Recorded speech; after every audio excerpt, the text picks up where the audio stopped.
Emotional damage.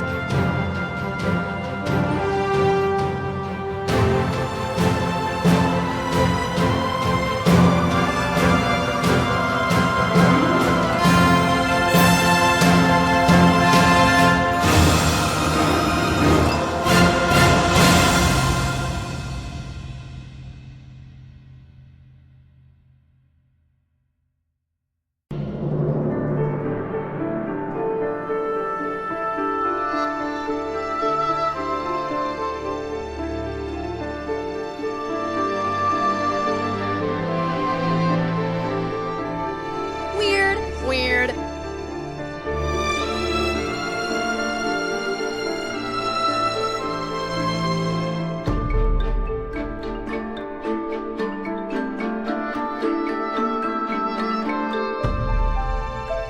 I'm ready!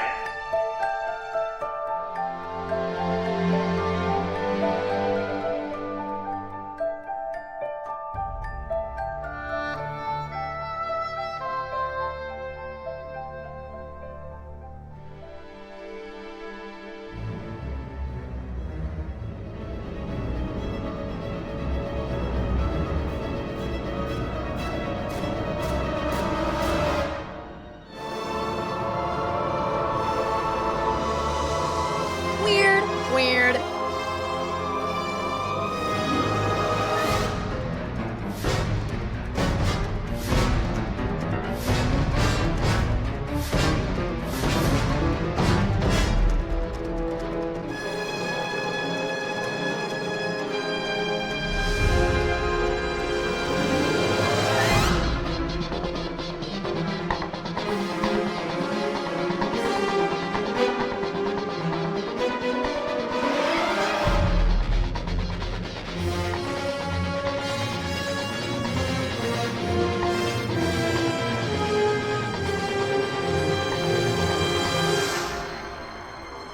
Fatality.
go. There we go. We're back. We're live once again for more Marvel Superheroes, Modern Age Heroes. Bum, bum, bum. So I didn't look to see who did notes last, so can we get somebody to give the game a recap? Can I get a recap? Please. What? Yeah, that was me. I'll go ahead. So it was Season 5, Episode 8, One Brother, Infinite Worlds, Part 2. We were still in Rangley, Colorado, of that alternate dimension. Lightbringer learned of Black Arsenal, who was operating in Strongford, and the tracking device we were using to find a piece of Hyperion's clothes was directing us eastward, and it was within 10 miles. So we all got in our box truck, headed that way. Eventually, it was remotely deactivated, the security system clearly, so Shone teleported us outside of it since it locked itself. And then we went through like a teleport leapfrog thing where Heat Phantom would do recon, Shone would teleport us to him over and over. Managed to get ourselves to a golf course that seemed like the object was in that area. So we all did some recon. Lots of shenanigans. Ultimately, the target was found, but we had to get away from Spectrum, which was this dimension's version of the Red Grip. But it's just in this dimension, he's actually effective, so that was kind of a problem for us. And fortunately, we managed to all get together, a little worse for wear, and managed to teleport ourselves back to the Utah Salt Flats to get away, to dimension portal ourselves out. But we were tracked, and a bunch of other super bad guys appeared to stop us. Primarily, Black Arsenal used his psychic powers to grab Red Arsenal and keep him from breathing. That was a problem. So with lots of teamwork, Karma spends a cool Phantom Punch by Heat Phantom that sent Frost spiraling like just out of the area, and a desperate need to not die. Black Arsenal managed to get knocked out, releasing Red Arsenal, so then we all booked it through the portal, and Black Mass closed it behind them. They escaped. So when we got back to Earth Prime, it turned out it had been 2 hours after we had left Earth Prime. The goal was it was only going to be a few seconds, but it was 2 hours instead. Not a big deal. But since several of us had taken some hits during that fight, we decided to get on the ship, head back to the Vein, rest and recover, while Jake uses the new Hyperion boot to determine which dimension we'll be headed to next. And that was last time. Righty. So it is still the same day. There has been no time lapse outside of the 2 hours, you guys had spent. So, well, I should say it's about 3 hours now, because it's an hour since everything has taken place. You guys have rested as best you can. And at this point, your erstwhile ally, Jake, at this point has slapped the table where basically the meeting table where out in the main room of the Vein, and he says, "I found it, another piece."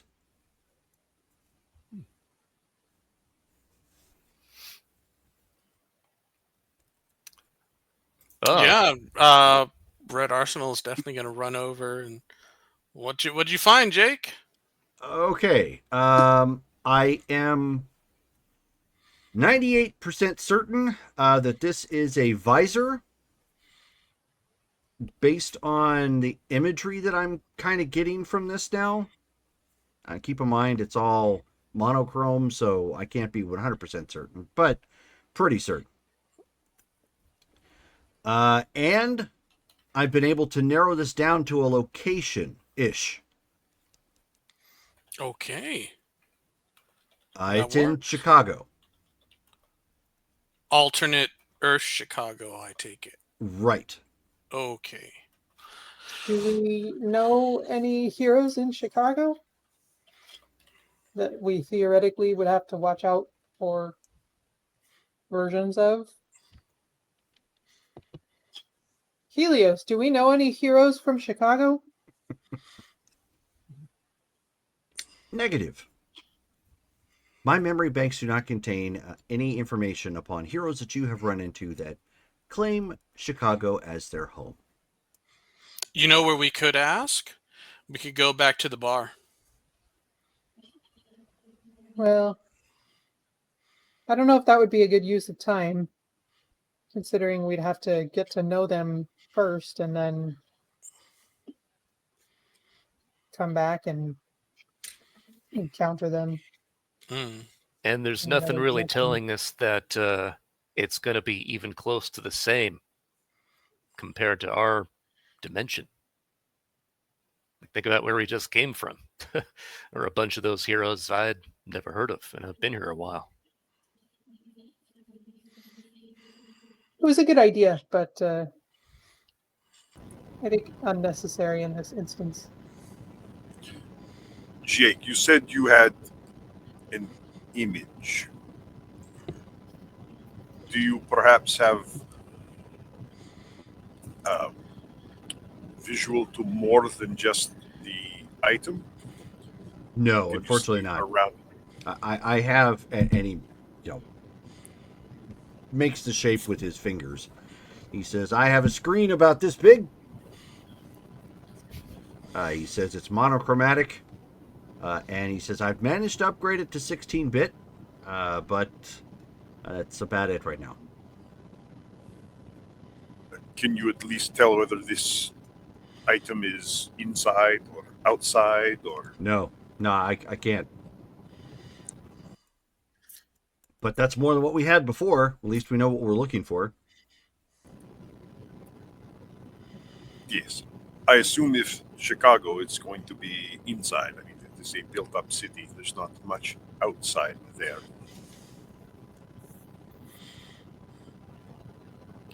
Well, we ready to get going? We want to do the same thing like before or take off from a different spot?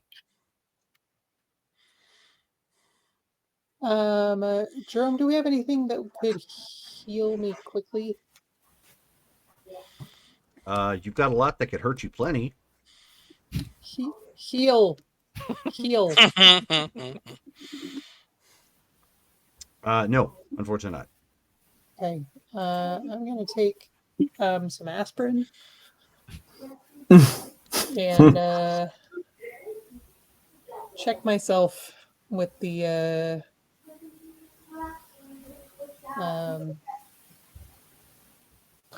healing gun thing.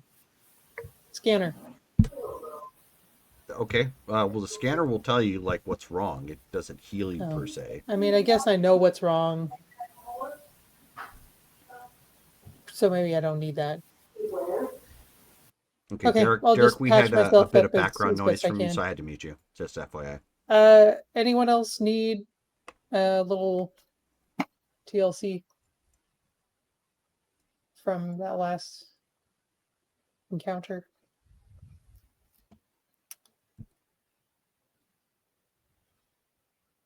No, just me. Okay. I was struck, but I don't. I've had worse. Sure, we've all had worse. Just wondering if there's any treatment that we need to implement before we head out again. I mean, I wouldn't mind a little bit of TLC, but I don't know what kind of doodads you got that helps. Aspirin, bandages, yep, the mundane stuff. Fair enough. Yeah. point me in that direction. I'll bandage myself and we'll get going.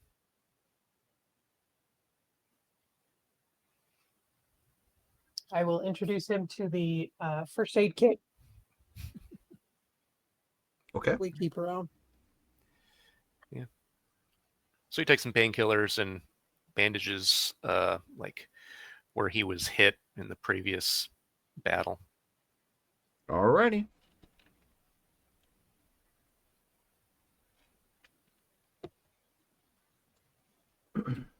Anybody else do anything? Did we decide to take a break, or are we moving on? Been practicing in the danger room, something that is soon and up and coming. I'm trying to make myself a little bit more versatile on the battlefield. We still have plans. Technically, we spent so much time in the other dimension. We should have missed our plans, but we came back in so few hours. We still have the anticipated event of the slave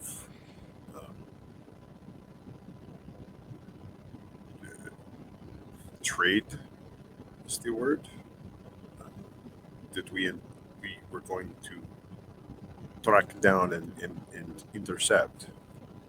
That is now a day and perhaps a little less than a half away.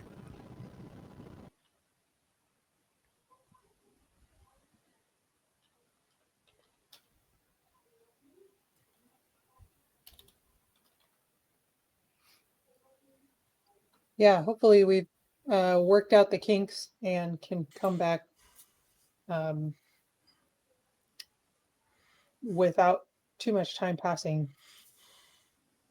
Is anyone opposed to us pursuing this visor? Not I. Only in the sense that we don't know how much time will pass while we are in the other dimension. Well, Jake, you think you've got it down where we can make it a few seconds, or how long it'll be this time, do you think? I am reasonably certain that I have the chrono slip feature adjusted, because time doesn't pass the same in each dimension as it does in this one.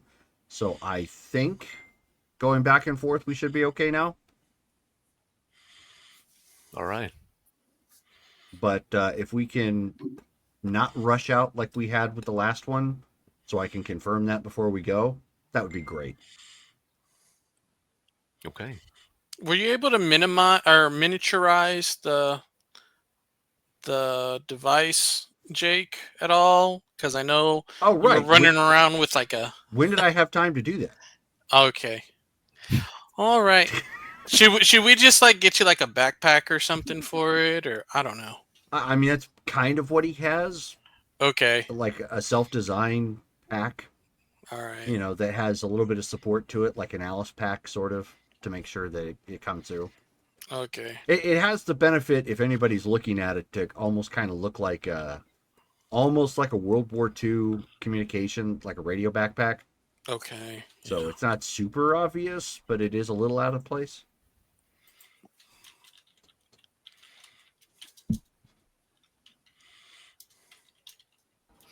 Oh, whoops. 1 second. Lightbringer, if we had a watch or something that was keeping like our local time, and then I guess it wouldn't matter. I guess I'm trying to think of like if we had some sort of timepiece that kept our local time, and that we could see how much time is progressing in that world. If we could check it by that, would that be something that would help us know how much time we're spending? Would the Jerome, dimensional portal modify the timepiece at the same time? I mean, it doesn't modify us, does it? No. can I do a reason check to figure out if there's something we can do? Something you can do for what? To monitor time back home or keep track of our time somehow. I mean, yeah, you could big brain it. I mean, you technically have to big brain. You could still just make a regular roll. It's possible, but it would take more research. In New Prussia, we would wear one of these watches that has the little hands that goes around and works off a spring.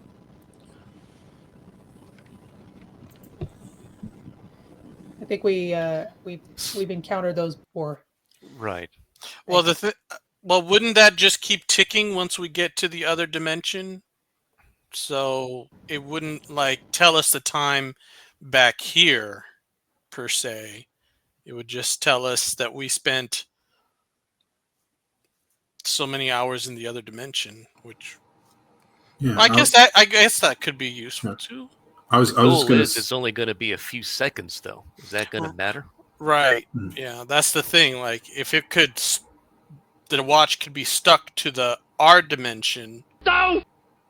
That would be, Yeah, I was just trying to think of a way of like maybe keeping a monitor on our time, and like if their time is moving at a different rate, like holding up our watch to one of theirs and seeing how quickly the time is increasing would give us at least like a little bit of an idea of how fast it's changing. But I don't know. Maybe their seconds are longer or shorter than ours. I don't know. My job is to punch things, not to think. You guys But want I to? believe Jake was saying that he has determined that he can control to some extent how much time we will be gone. Okay. Is that what I understood, Jake? What was that? You have somehow figured out some way to determine how long we will be gone when we come back. Is that what I understood? Give me a reason check real quick.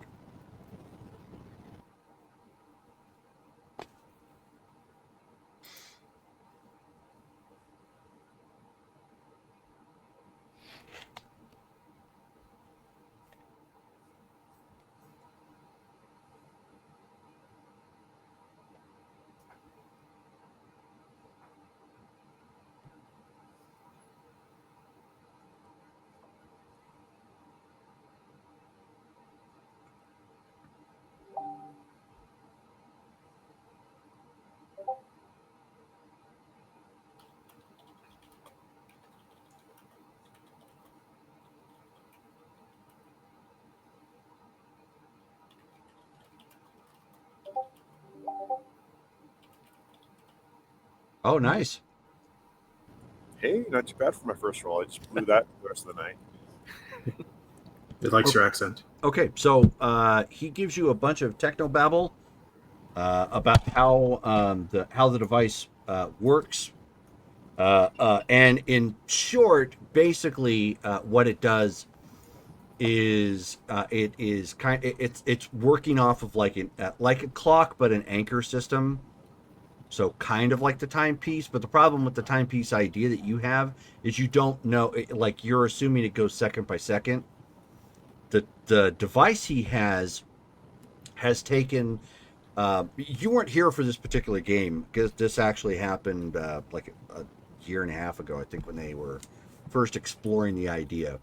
But essentially, there are coordinates to other dimensions, but those coordinates aren't always fixed because because of how time operates. Time being like a timepiece. So if it's on a different cog, essentially, if you want to use that analogy, it's going to spin faster because maybe it's smaller or more condensed or whatever have you. So even though it's another dimension and you think you're going 1 second from the next, 1 second may actually equal like 5 minutes in the other one. So in essence, this particular device helps bridge that gap. So as long as you're using it, then realistically speaking, it should probably target what you need. Right, but the question to Jake was, it sounded like he had some idea that we would return in this reality in a certain time frame. Correct. Like he could bring us back to near this time frame. This Correct. time on the clock. Okay.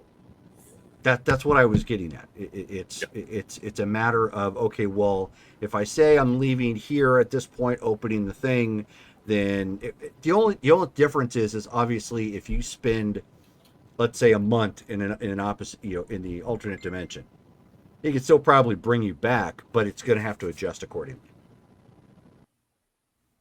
So there may be some variance, but it's going to be much more reasonable.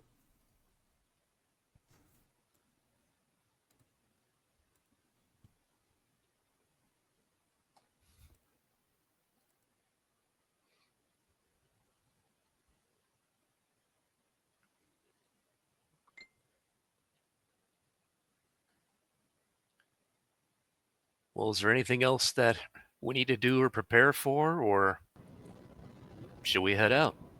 Oh, and do we want to do that from the salt flats again or somewhere else? Would it be better? Well, I guess.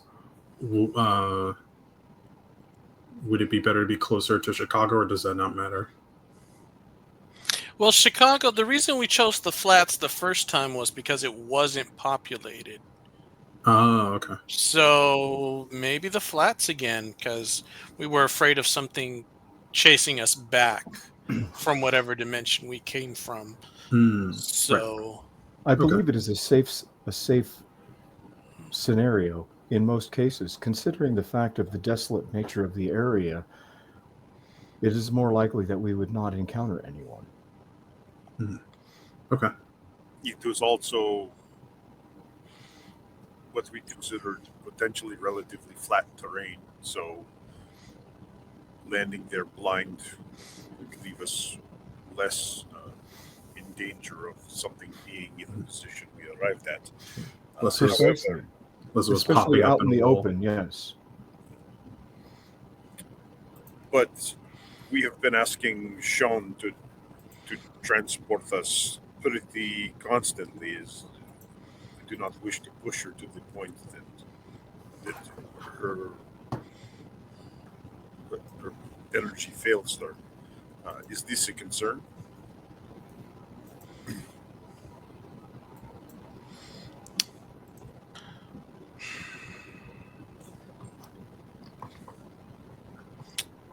Well, do we have any other way to move large distances?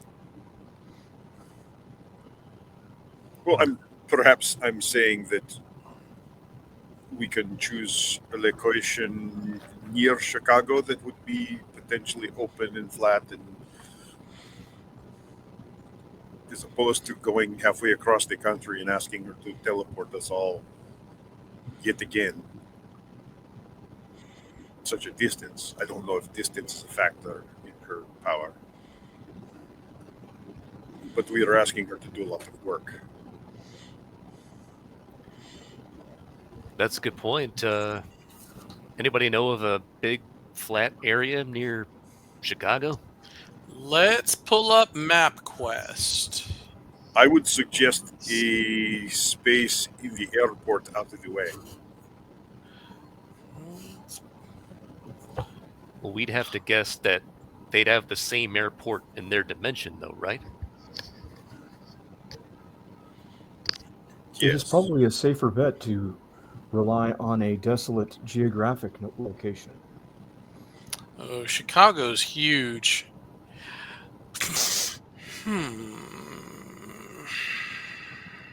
Oh, does your machine think? Helios, do you know of a flat spot near Chicago?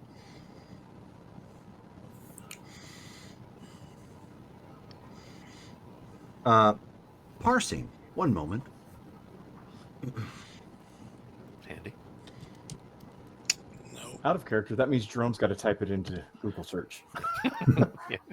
Well, Jerome, is Sean technically with us right now, or is she? At this point, she will not be. Okay. Since she was with you, but she was out, she will not be for this particular part. Okay. I mean, there's like a lot of farmland and stuff, but it's like far away from the city. There's no like. And considering Sean is not even of available at this time, relying on their powers to teleport us across the country is what we in the military call a lack of intelligence. So the two recommendations he comes up with is the Chicago Plain and Lake Michigan Shore. Chicago Plain.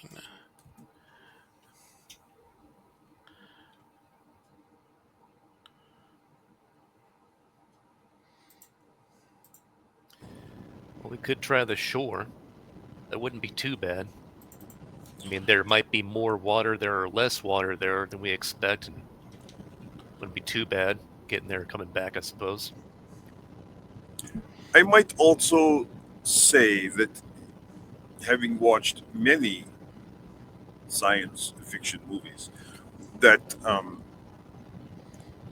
assuming the geographical build of the alternate Earth is the same as ours is just as unlikely to be that as an airport or other infrastructure created by people to be different than what is created here. I don't know if there's a percentage that you could apply to that guess. So Right. essentially, the Chicago Plain is the land generally outside of Chicago, because it's mostly flatlands. Okay. So your ship is also space worthy. So if you jumped into a river or something, I mean, sure, you'll bring water across, but it's not like it's going to be much of a problem for the ship. Mm-hmm. Is the ship capable of being transported across the dimension with us? Jerome, would Black Mass's dimensional aperture, could he make that large enough for the ship to actually He can pass make it through? big enough. Mm-hmm. Okay. So then he'll be like, I've been able to accomplish it a couple of times. I think I got the hang of it where I can change the shape, and we could get the whole ship through it if we really wanted to. Will we have a spot to park it? It would definitely be easier for us to travel using the ship, but Yeah. Oh, we since still we don't haven't have. figured out the cloak yet, Yeah. I would have to just cloak the whole thing. So I don't just know keep if that I in would mind. be comfortable in leaving it in an unknown area, especially without a cloaking possibility, unless We there were- is another option, because the loss of the ship would be catastrophic to us. Oh, come on. There's no biff that you have to worry about. I mean, if we can park Guys, it that under, means there's totally a biff. Don't listen to him. Don't listen. You guys we- get back onto your ship and there's a broken piece of cane. You're like, oh, no. there's an almanac. We're like, no, what have we I know, done? right? Yeah. Gray's Sports What is Gray's Sports Almanac? Who's Shohei Otani? But I mean, we could always park it in a cloud or park it underwater. Yeah, but I mean, if you don't feel comfortable with it, I could always. If we parked it underwater, then I would be able to retrieve it myself. But under duress, it would be a situation for the rest of you, considering that most of you cannot breathe underwater. Well, I mean, as long as you brought it out of the water for us to get to, and even then, we could probably get to it fast enough. We could do that. What do I you could think, drop you Lightbringer? off, and I then Do we Park it. perhaps have access to a box truck? a box truck. We out of could. character, we could just steal another one. We need a light-mobile. We put the ship inside the box truck and then drive the box truck through the portal. Oh no! Crime. Let's rebuild the ship so it's a transformer and have it transform into a box truck. Yes. Yeah, Derek, why didn't you do that before? So let me work on my nanotech real quick. Yeah. Power stunt. Oh, that doesn't work. Power stunt Uh, Transformers. Secretly, be- Brittany just wants Optimus Prime for the ship at this point. You know, You know what? That is that telling is Legacy to roll out. neither here nor there. We have arrived in a new dimension, Yeah. looking for our brother. This narration is great. Ooh, new voice for Helios. Nice. Mm-hmm. Well, I'm a little reluctant to bring the ship, considering we don't know anything about what this dimension is going to be like. But at the same time, not knowing what the dimension is going to be like could be really difficult for us to get around, like it was the last one. So I mean, I can also carry most of you. I mean, Lightbringer, you can Weird, fly, weird. right? yeah, and I could carry some of us too. Yeah, so like I could carry probably 3 people. We've done it before, you know, but It would still be a lot easier if we just used the ship. I know. I'm Definitely cloaked it before. Yeah, I'm offering up, you know, if the ship is too much to risk, I don't mind flying people in. Flying air pulsar. Should we vote on it? Ixion, how are you feeling about, you know, it's your ship. My only additional concern is with the unknown technology of the world that we might be teleporting into. If they had technology that would allow them to detect and possibly attack Neutralize. Mm-hmm. the ship, that could put all of us in danger in addition to the ship.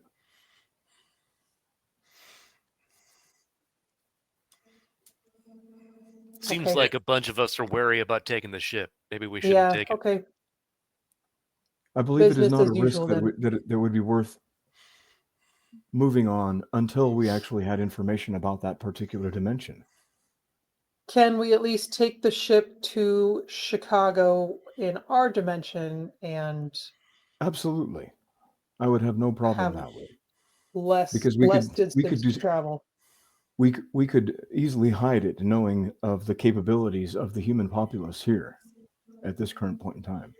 And we're only going to be away from it for like what, less than 10 seconds. So Okay. Let's do that then.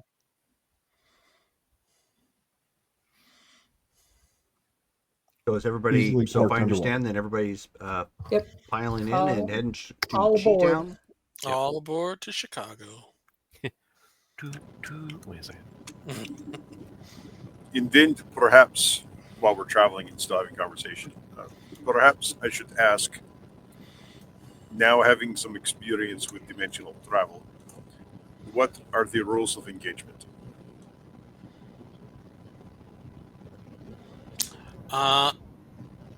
We don't.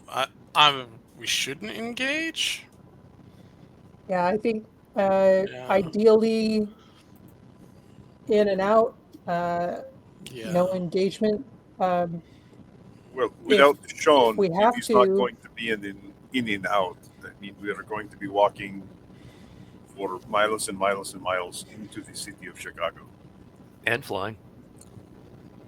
and flying. I think we should attack or fight back only if necessary. Evade if at all possible. I don't know, how specific do we need to be? Well, the thing that occurs to me is travel. The first thing that we should do is secure inconspicuous means of travel. Flying may be doing it if you can cloak the flyers. I can remain relatively undetected on the ground, so I would not need to place any stress on other people's abilities for my travel. I think it will all depend on what kind of place it is when we get when we see it.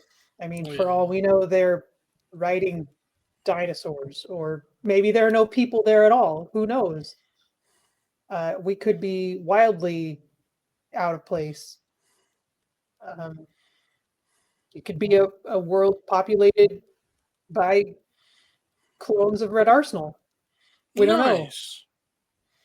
That would Um, be a horrible experience, but yeah. So maybe Red we Arsenal reflecting on his regeneration capability, and he's just like, oh, there's no way to put them down. I'm all I- strangely satisfied yet horribly terrified. Yeah.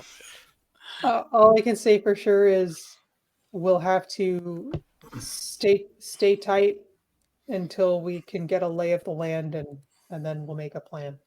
Yeah.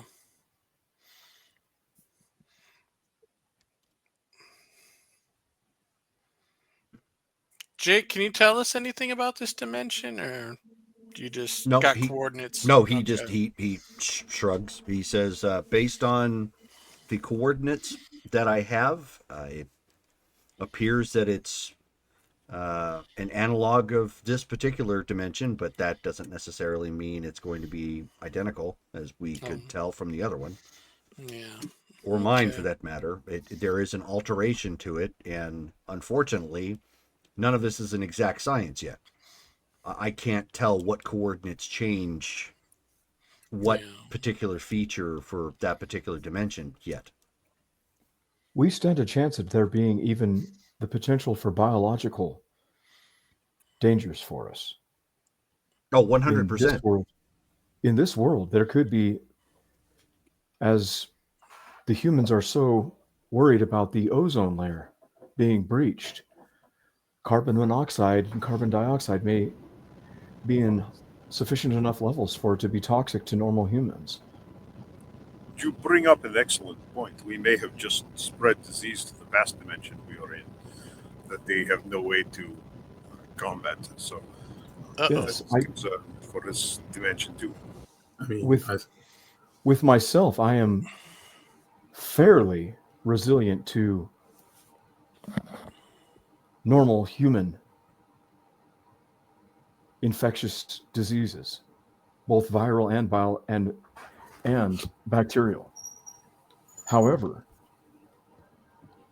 chemical toxins, some of them, unlike you, where arsenic is dangerous to you, it is virtually harmless to me. And in a situation like that, there may be things that may affect one or many of us in a very detrimental manner without being able to fight it. I would hate for there to be a situation where Black Mass would be incapacitated virtually immediately upon entry. it kind of sounds like with an infinite number of possibilities for what this world could be, unless we're going to just roll up there in, like in your ship, which has our own atmosphere and all this stuff. I think we could continue coming up with, what if there's fire people? What if there's chocolate raining from the sky? I think we won't know until we get there. Right. Roll with the punches, whatever they are. It is, We as just they did say, it. We can do it a again. crapshoot. I mean, if we're really worried about atmosphere stuff, I think bringing the ship with us would be the best way of handling that. But if we're gonna leave it behind, I think we kind of just gotta, make do with what we have. Unfortunately, Yes. yeah. Even if we brought oxygen tanks with us, we have no idea, they could explode on site. But like I said, there's no. We could sit here for days debating. I think we should just let's just get moving.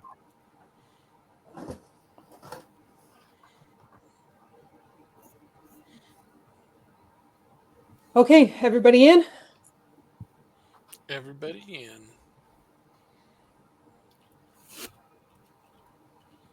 I'm in. Dale, Okay, you got uh, you got to re-roll, Dale. I noticed. Thank you. Okay, cool. I So do we have a bit of a will- contingency plan that we could have just in case, considering the fact the opportunity that we have for me to carry something relatively, at least not too cumbersome. I could carry a mask with a limited amount of breathable atmosphere, specifically for black mass, in which, potentially speaking, we would want him, of course, and then I would be able to assist in bringing the rest of us back through the portal in the event that something happens like that.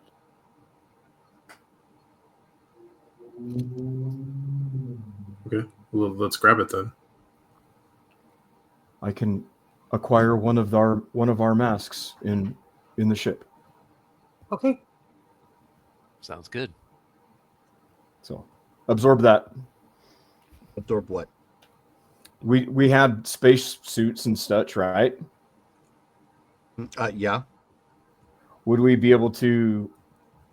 Is there something that is relatively reasonable to attach and I'd be able to contain to give him a temporary, like momentary amount of breathable air?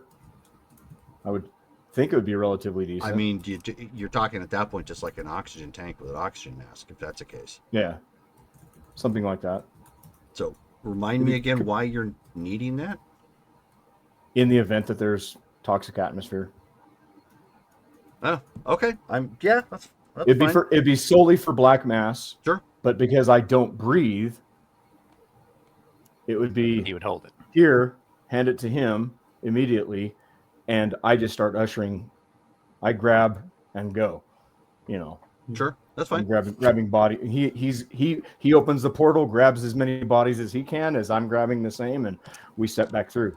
I mean, my Okay, suit protects me from rethought. space, so Right. I'll So I I'll mean that probably- you would probably be able to help then too. Yeah. That's fine.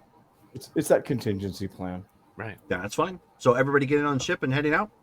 Yep. Okay.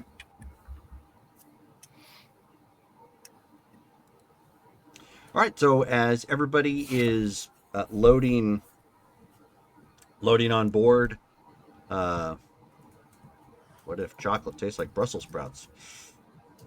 That would be a Brussels sprouts disappointment. taste like chocolate. Dogs and cats living Because together. of what Sean Mass said, hysteria. if there's Yeah. chocolate, you never know. I did run a Star Wars game at one point where fruit off a tree tasted like steak. So There you go. for no particular reason, they called it proop. I don't recall why exactly that they gave it that name, but that's what they gave it. Did Anyway, they give it the name to keep people from eating it because it was so delicious? maybe, yeah. It's like Greenland and Iceland. Okay, so you guys end up taking off and heading over to someplace near Chicago. Have you decided where exactly you're going to touch down at? That was the discussion that I missed. We had I two guess- choices. Helios gave us two choices: either the plains or like near the water. Well, you guys were looking for like flatlands. So Yeah. yeah. So And a place where we could stash the ship. So You near know the what? shore Let's, would be optimal. Let's just pick one and look around and see if it's going to be suitable, and if not, then we'll go to the other one and see if that's suitable. So there is a message coming through on your. You guys are already taking flight at this point. On the ship's communication. Chime, chime. Chime, chime. Lightbringer, the phone's for you. You're the adult. Chime, chime. I have to do everything around here. I can't. All right. Rang, rang, rang. I will answer the comms. Okay. Helios to Legacy. Since when do you reign? A security feature was installed on your vessel. Okay, what is it? I neglected to inform you that you know of a superhero group near Chicago. Who are they? And he indicates that they are the Protectors out of Emerald City.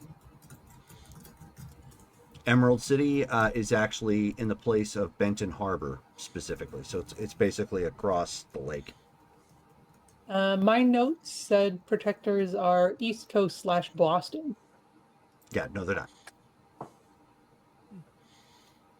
Your notes are Okay. wrong. But kudos for taking that down. Kudos for your notes that are wrong. Thank you for taking such diligent wrong notes. Might as well just keyboard smash. I'm taking notes. Have we okay, so the Protectors, I have that alternate Freddy. Citizen Soldier, Yes. raised by Electrum as his son in an alternate dimension. Dr. Clono punted him through a dimensional portal here. Oh, and Black Kestrel. Yep. Okay. Do we have a way to contact them? Affirmative. According to the notes that Redacted left behind, we have apparently a contact frequency to reach Black Kestrel.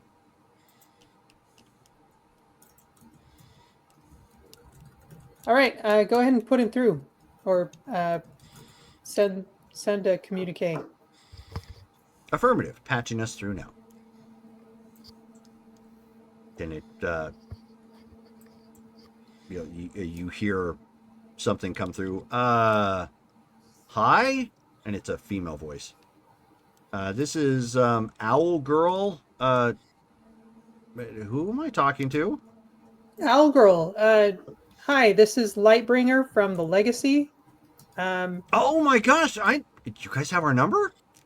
It's a long story. Aren't Hey, they always? Goodness. I know, right? That's such as the business that we're in.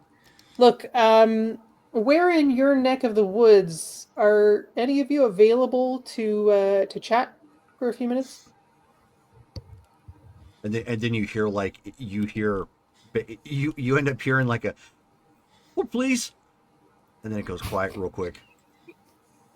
Who hold, please? Nice. Yeah. I'm just gonna go Nice. cough up an owl pellet.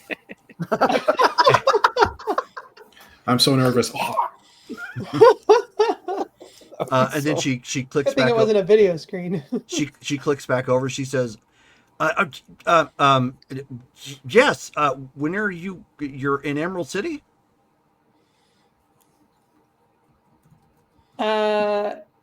Ish.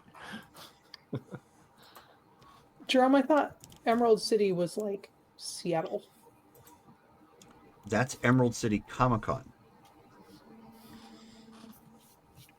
Okay, so there's an actual place called Emerald City That outside is- Chicago. That's near Chicago. That's why I just said it was near. In We just in our had that dimension. part of the conversation. It's near Benton Harbor. Well, it's actually the place yeah. at Benton Harbor. And then you Sorry, I'm- rattled off about, it's supposed to be in Boston. Sorry, I'm struggling today. No, I understand. It's okay. Okay. Not Emerald City Coffee.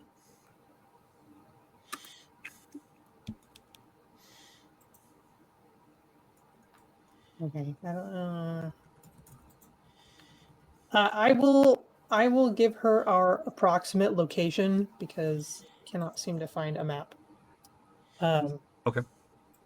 And I'll say, where can we meet up with you?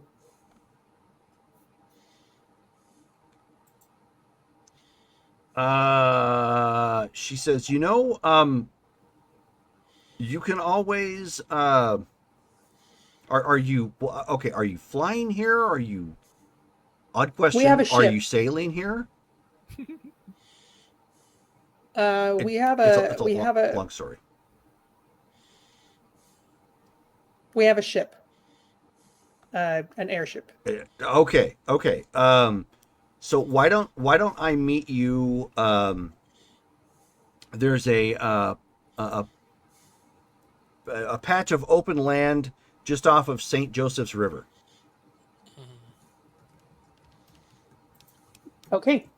We will head there. You can't miss it. It's got a big high rise. They're in the process of building up right now. So you touching down, like in the middle of that, nobody should probably care.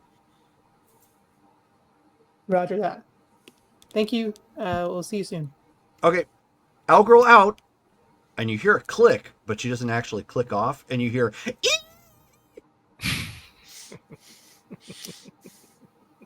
And then you hear this. Oh dang! Click.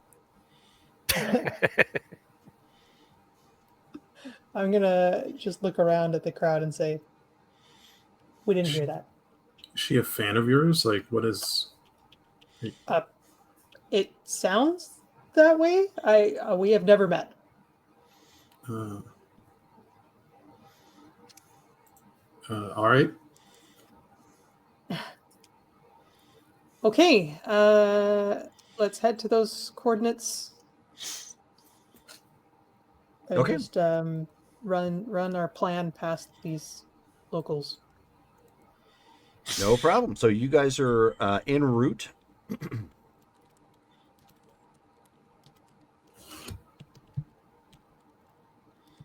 Second.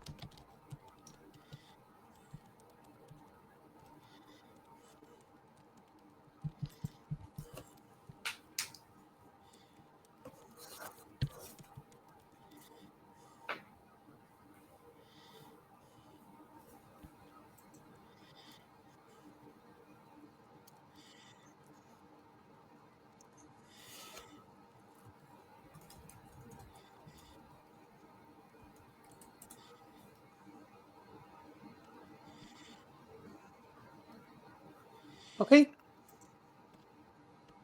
So you guys are you guys are flying at this point. It's not going to take terribly long since you're in the sky, so I set you back about 3 hours or so. Given where you're at, making fantastic time. And at this point, you are coming up to the what is that lake? Is that Lake Michigan? That's right there. Yeah. Oh, I guessed I was right. Lake Michigan. So sitting right off of or Chicago and Milwaukee, and of course Emerald City on the other side, sitting right off of Lake Michigan. So you guys tear off and get a good view of Lake Michigan as you're coming across it. It's the middle of the day at this point, and you see the large city sitting across the way. It's got a very active looking bay as well. Ships coming in and out. The buildings here, much of which looks like has been rebuilt from the Skyfall War.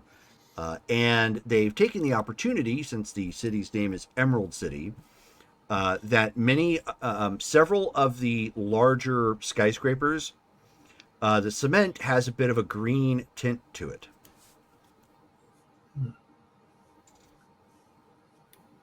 Like along the sides and whatnot, just to help give the an additional visual effect and whatnot. As you fly over Emerald City, at this point, you can see that there's helicopters flying around and probably filming something for the news. You end up passing over a small suburb of Emerald City called St. Joseph, which of course named after the river, not hard to spot from the air. It is right off the area they're having you land at is just on the other side of St. Joseph's River, off of what appears to be West Napier Avenue.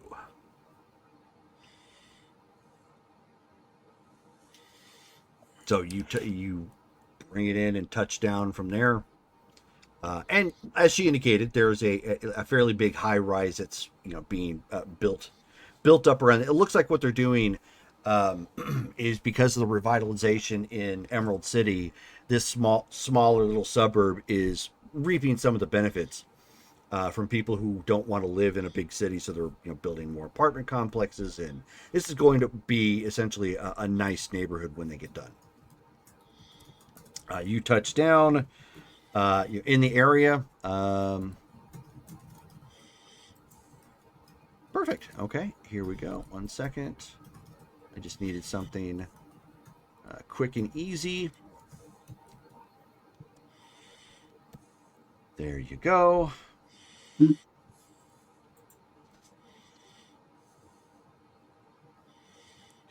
And you end up seeing, like, Owl Girl is crouched. You're doing like the superhero perch on one of the nearby buildings under construction. As you guys touch down, she does like a backflip off with a cable that's still attached, and as she as she comes down, she drops. She easily drops just enough so that way most of the fall is broken by the cable, and touches down much like Celine from Underworld, the first movie, where it just sort of touches down and walks by. There we go. Brittany still, despite not having quite the good day, dropping some unbreaded for everybody. I need to figure out ways to just drop work touchdown, into games a little bit more. So You're trying to get me to use all of my channel points, isn't? That's how it works, right? no, So because if you I don't notice, have them for reroll. no, because if you notice, it's no longer 100 points; it's 50 points. I did notice it's only 50. Yes. And I think you took out the other one. Yes, I took out the other unbreaded because I added weird. Oh, I can have only a certain I can only number. have 10 of those at a time. Okay. Priorities. Well, we weren't using the other one. Okay.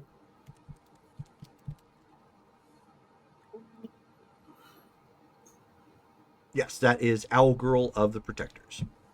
So she is there, and she's looking much more cool and collected right now. But she's smiling brightly as the ship, touches down, and she's like, "Whoa, this is that alien tech that I heard about, right?" Lightbringer gives her a thumbs up.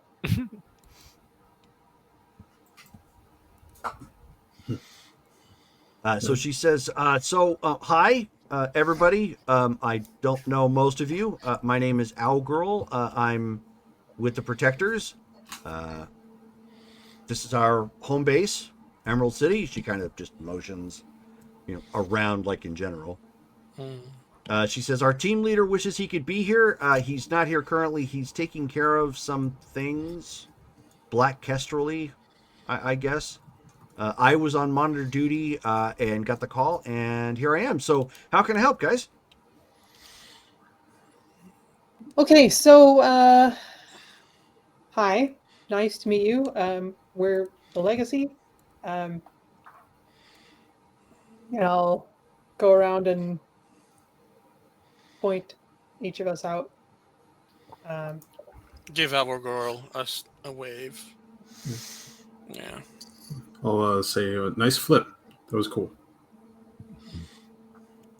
Oh, thanks. She says, oh, wait a minute. You're that guy that gave Big Stony the punch, right? Yeah. Yeah, that was me. So cool. Thanks. So I'll like elbow him in the ribs. Like, eh? Clang. Ow, dang. minus 10 hit points. Yeah. I'm Funny poem. It's a Lightbringer. Yeah. I'm ready. Back. Those Lightbringer have pointy elbows. Just like Yeah, Pulsar, nice to meet you. So, so how can I help?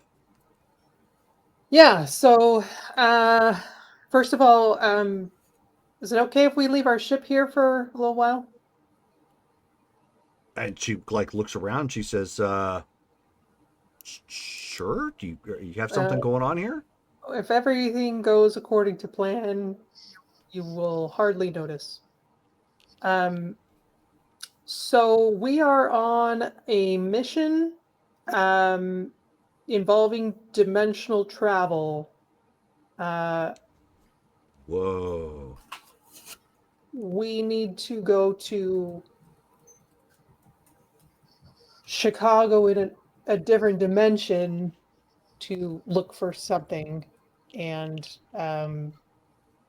just thought we'd extend the courtesy of letting you know before we head there, and also because we, needed to bring the ship, but we're not bringing the ship with us. Oh, so you just basically need like a safe place to park it. I mean that is part of it, but just as I said, as a courtesy, just to let you know that we're in your neighborhood, and I mean nothing should come back with us, but just in the event that it did, which it won't, just thought we'd give you a heads up. Okay. Cool. I don't. I can give you a ride in the ship if you would like after we return. You had me at landing, but sure. I want to make a comment.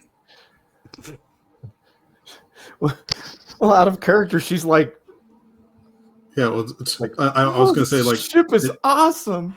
Didn't Black Kestrel warn you about getting into spaceships with strange aliens? Does he actually say that? I hope he does. Out of character, would you like a piece of candy, little owl?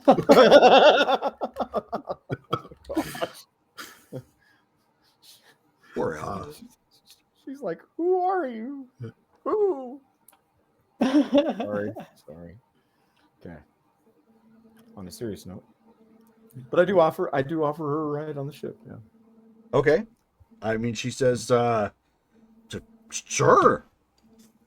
But I don't see a problem with it. I mean, we can, I don't know, throw a tarp over it or something and lean some, I don't know, like, or move some, like, construction equipment near it or something. So it just looks like it's, I don't know, a part of the site. If our plans go as anticipated, we should only be across the dimensional boundary for minutes. So that may not be the case. But should we not come back soon, perhaps that might be something you need to look into. Okay.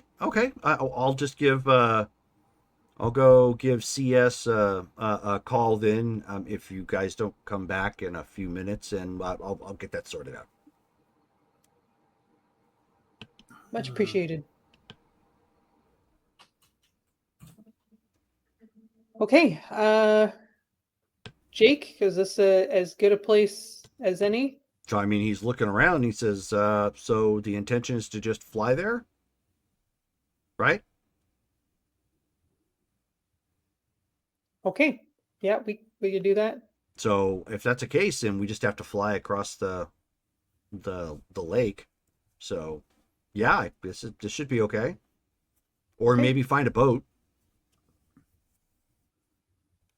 I think it'd be faster to fly. I mean, it would be.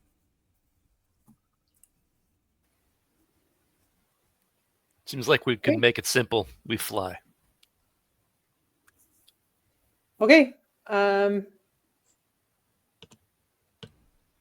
pick your pilot, everybody. Are we gonna teleport once we fly into Chicago, or are we gonna teleport now? I think once we get into Chicago. Okay. I'll look to Algirl. It's not going to be a problem if we're seen flying into Chicago. Is that going to be a problem? She says, "Well, define problem. Like, are you trying to blow up buildings or No, I'm like just saying photo like, ops?" No, it's like we're just not from around here, so I just want to make sure like police and stuff aren't going to mistake us as a threat. Oh no, I of mean, course not. I can still cloak us. We're Okay. gonna look a little bit weird, like a barrel of monkeys. Yeah, And she again, shrugged. She said, "No, it should be fine." You guys are famous, aren't you? I mean, if anything, anybody here is going to look up and go, "Hey, cool, the legacy."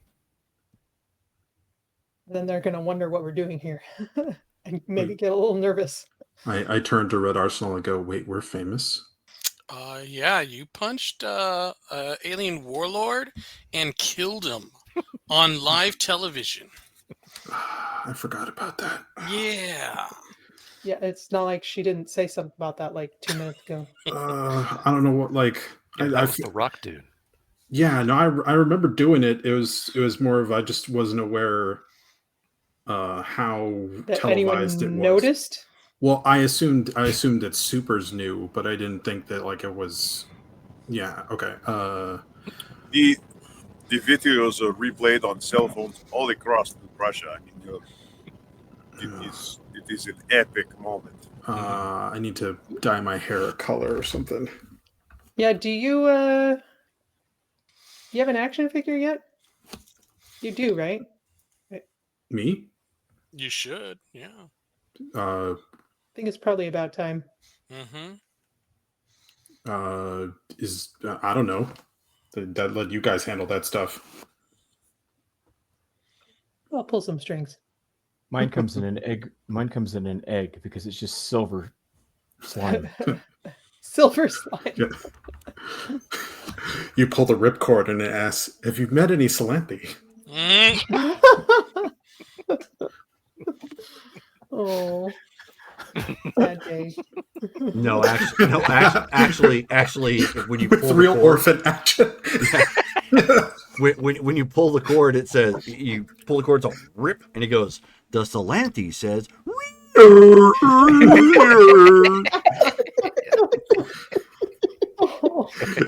It's a Xeno spell.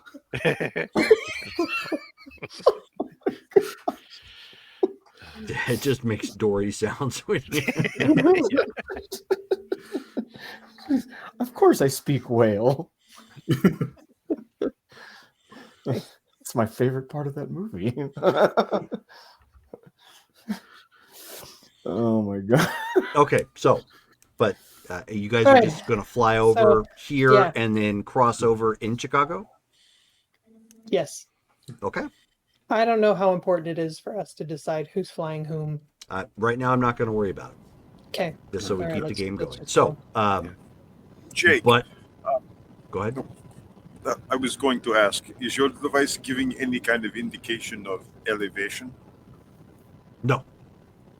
No, I just have a visual, kind of what it looks like. I won't know until we get there.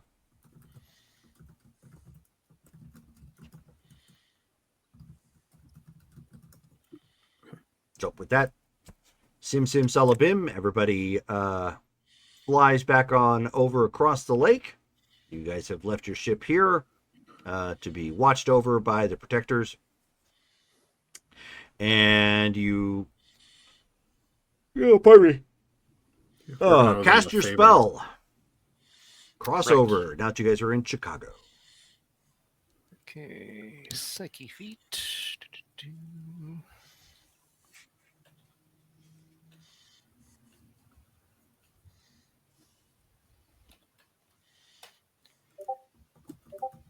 Green feet. Nice. Oh, it's all I needed. So, he opens up his aperture, casts his spell, sending you guys on through, much like Buck Rogers across the 25th century. Well, I was about to quote Duck Rogers. Me too. Yep. 24th and a half century. Duck Dodgers in the 24th and a half century. Century. Yep. Right. A little bit extra slobber on the century. So as you guys cross over, it is significantly darker here. Not completely blacked out, mind you, but it is significantly darker here. All right, so, oops, that is not what I'm looking for. Were we outdoors or indoors when we portaled in? You didn't say, so you're outdoors. Okay. Outdoors is good. Yeah, Mhm. exactly. So when you come across, the skies here are appear to be habitually cloudy. The buildings here appear to be bleached of color. Like there's no color whatsoever. It's just drab. And something modern, the huh? area around here is heavily urbanized. So it obviously being in Chicago, big urban development and whatnot. Pardon me. It looks very different from where you crossed over. Very tall buildings, casting dark shadows on the streets below. Skies, of course, perpetually overcast, and you can tell that there is some sort of color, a color or a discoloration up near the cloud cover of some kind. It's faint, but it's there. It's almost kind of a sickly green, a little bit. Out of character, do I have, with the nature of my original Salanthi mission, a device that would be able to analyze atmospheric content? No, that's what the No? ship was for. Okay, so that would be something that like analyze this, and it would be like, oh, it's 20% oxygen, Yep. 2%. Okay. Yep. Everything Is there here. a, Go ahead. I'm sorry, I was going to ask, is there a variance in the infrared spectrum here different from our home dimension? No. So you can see that everything here has a uniform color to it. It's just various shades of gray, maybe with a bit of white here or there, but otherwise it's just completely bleached of any sort of color. You can see monitoring. You can see like big signs that are posted that have like adverts on them or whatnot. Those are all black and white. Visually, I mean, you can tell that the screen, could probably handle more. It looks robust, the technology here, but it's all just black and white, and it just advertises every so often. You can see that it makes a callback to alterations. Anywhere from facial to body alterations as needed. Advertises, a price, of course in dollars, and it just indicates, like at the bottom, see your alteration specialist to make an appointment. You see, as you cross over, you can see people here. You can see people walking around. Not many, but people walking around. None of their clothing has any sort of color to it, so you guys are kind of standing out. You can see that many of them have... you know how people harp on the fact that Hollywood, you see a lot of plastic on people? And how when you get into certain crowds, you can just tell, like, they had their butt worked on, they had their lips worked on, they had Botox, so on and so forth. Everybody here looks like that, but not plastic surgery. They've all had gene modification. of some kind, and nobody really stands out. Everybody, everybody is kind of like an above average in appearance, as far as you can tell, and then nothing from that. Nobody seems to be uncharacteristically under or overweight. Nobody seems to be too tall or too small. Very, very plain. There are some noticeable cybernetics, however, as far as you can tell. And you answered the question I was going to have was is the our clothing, our costumes, are they affected by this? Or are we just we essentially No, you stand out like sore thumbs. Okay, we're the brightest crayons in the white gray box. 100%, yes. Okay. This would be like literally that movie that where they stepped into a black and white show. Hey, Lightbringer, can we get that cloak on? Yeah, let's do that. I look normal for around here. Actually, you wouldn't look normal. You look gray. Mhm. They still have skin pigmentation. They're not like black and white or whatnot, but So do I. you do not have any sort of pigmentation. No, you are. Oh, gray. yes, I do. My mimic. That is coloration. We talked about that actually last game, and I stated that you do not have pigmentation. You can look like anything, but you still look like the gray, source of what it is That's that you the are. first time that I have heard that. We have always considered that I had pigmentation because I had masked myself many times. Long time previous. And as I indicated, that changed when you had gotten the nanites, and that actually came back up last game too in a conversation. So I'm sorry that may have been missed. We need to find out what's going on with my character then, because I don't know what's going on ever since that thing happened. I don't know everything's been altered with my character. That's something we can discuss after game, but I can assure you this is something that has been in gameplay for a while now. So let's go ahead and continue. It would have been nice to know about it. Sorry. Okay, I'm not going to harp on it again, but I did actually mention that last game. Okay, am I rolling psyche or agility? For cloaking. Basically to wait, so you're going to hide yourself, or you're going to make everybody blend in? I mean, essentially the same thing, but or same role, I should say. I think it would be easier just to cloak us. Okay, that's fine. Should we so I wouldn't have to come up with a custom appearance for everybody. Like a color palette. Sure. So go ahead and roll your psyche. Should we move into an alleyway, or are we in an alleyway, or are we just out in the middle of a street, or? Right now, yes, you are. Let's maybe move off out of sight before we vanish. Okay. Yeah. Tiptoe into an alley. What's that? Green result. So you have successfully hit everybody. Let me activate the Crown Network too. So that would also be psyche. Correct.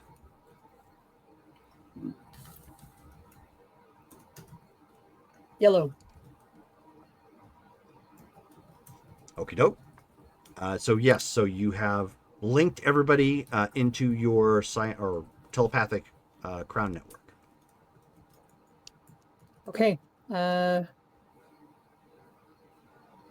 Jake, where are we going? He says the device right now is calibrating. I need a few moments to get it aligned, but it of course, I mean, we are in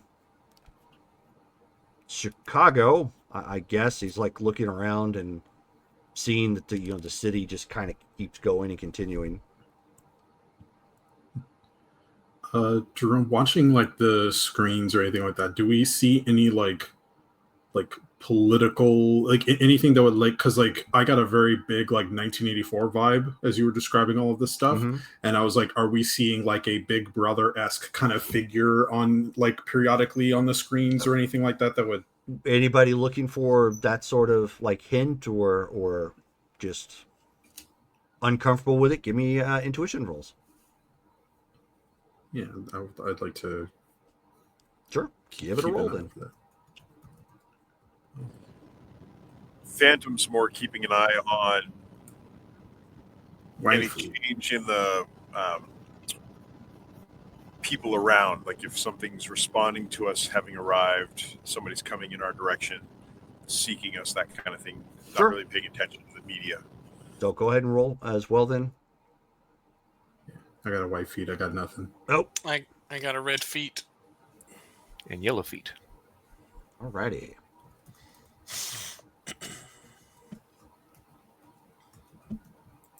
Waiting on Matt's roll.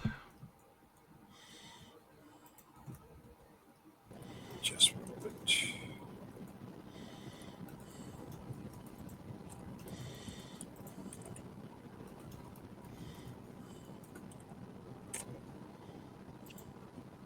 Get a green Okay. down the middle of the road. So Heat Phantom, you are keeping your eyes peeled and making sure nobody, because you are invisible, but it doesn't mean that they're going to anybody coming your way is going to instinctively walk out of the way.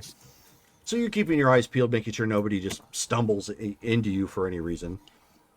Red Arsenal and Black Mass. As you guys are looking around, you can tell at every corner of a building, and occasionally you'll see like some sort of drone hovering around that has a camera on it. Yeah, it's highly surveilled. Okay. Yeah, definitely let Pulsar know. Like, hey, drones. Okay. Yeah, it's good to know. I was looking at the signs. I thought we would see like faces and stuff, but okay, yeah. Something that says obey. Yeah, or like the dictators usually will put their faces everywhere, so that way everybody knows what they look like. That's what I was on the lookout for. But cameras and drones, that's another good way to let people know they're always being watched. Yep. Right. Will the cloaking keep us safe from cameras? Yes. Okay. Just in case, I'll kind of come out of my suit. I'll just be regular. Just that way I'm not giving off any extra heat. Okey-doke. So you tone that down. Not hard at all. So you guys are in the hallway. But basically in between two buildings right now. Jake is still trying to get a bead on this, and Jake, looking around, he's like, I hate to say this, I think we're going to have to wander. I'm picking up nothing but city. Okay.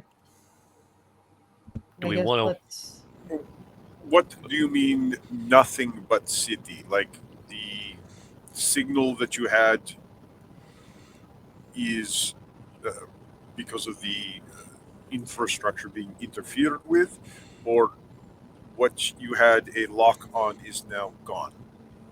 No, that I can't get anything further than it seemed to be in Chicago.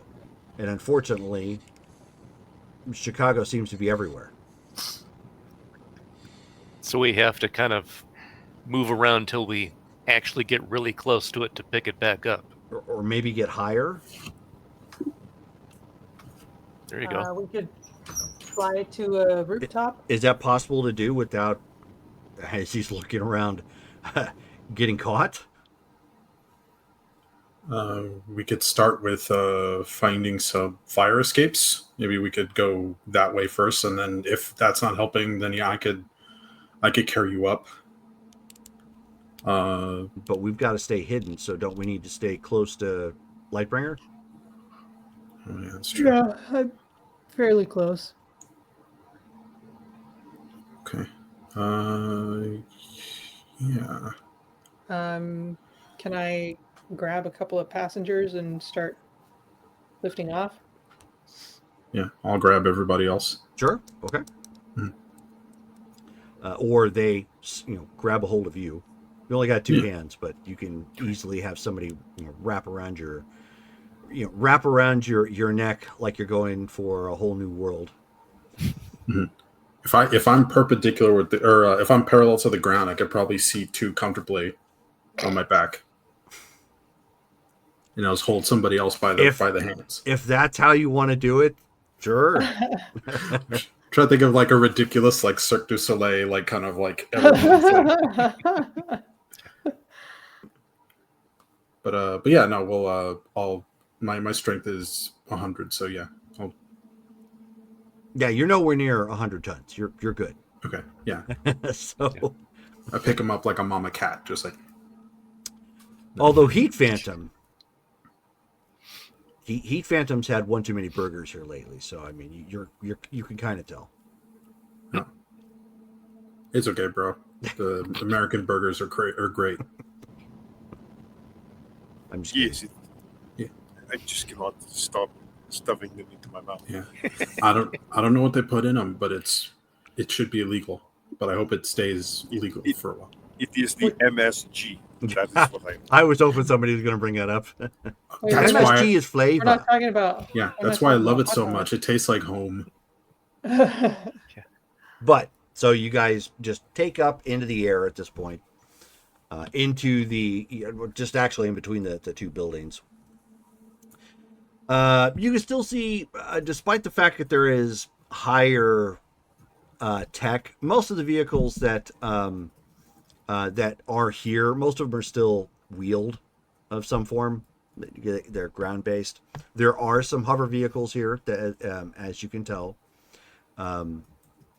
All of those particular vehicles either seem to have some sort of designation, like maybe they're a part of a news crew, or they're maybe police of some kind, but those are really the only ones that seem to have access to those. Everything else is on the ground. Getting up on top of a 20-story building nearby, as you guys get a good look around, the reason why he's having problems the device seeing past Chicago is because Chicago keeps going. Oh, this is like the Matrix where the city just keeps on going. This is the world of Yeah. Coruscant. Yeah. Like yeah, it's a- Megapolis, yeah. yeah. You can still see the lake. Like the lake is still there. Mhm. Because you're not far from that. But yes, the city itself, it's very expansive. Okay, but the tracker should give us like a direction, not just like a destination. Mhm. That's why he's trying to calibrate it. You need to get high up. Okay, so let's touch down on the building and stay cloaked. Let's see if that helps. I'm ready. My bad. No, you're fine. So you touch down. You're waiting at this point, and he's taking a moment. He's taking a moment to review and attempt to do the thing.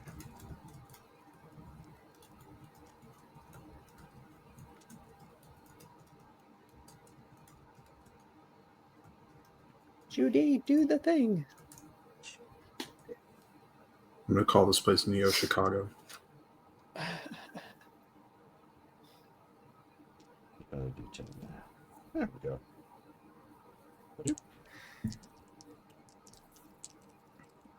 Come on, Jake. All right.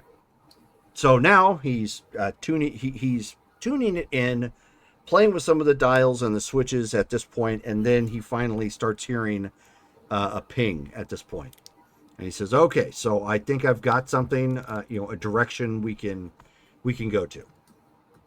And he's looking around from where it's at, and he kind of points off, in a direction from the rooftop. Okay. Is this okay? Go ahead. Oh no, I was just gonna ask because for the notes, I was like, it. I guess does it matter? Is there like a cardinal direction I could put for this, or We'll just say north. Okay. Ish. I mean, he doesn't have anything specific, but north is fine. Okay. Okay, so taxi service goes north. Thank you for flying Air Pulsar. I don't have to tip my stewardess, do I? No, but you do have to put your tray table back in its upright position when we land. Well, all right. I do not serve peanuts with your voyage. That's why I travel Air Pulsar. We do serve peanuts. So you continue on at this point, flying. Thankfully, nothing seems to be going at a rapid pace. So you, if anything looks to be almost getting in your way, you can navigate around it or whatnot. Okay. But at this point, you come up to a building that starts going up way into the sky. There's skyscrapers, and then there's just obscenely large buildings. And every so often, on some of these, you see that they're labeled, and it's just a white sign that kind of every 10 or so floors on some of these buildings, they all have spire names, or I should say spire numbers. So like Spire 12, Spire 1. So, and these things are massive 300-story buildings that just go way the heck up into the air.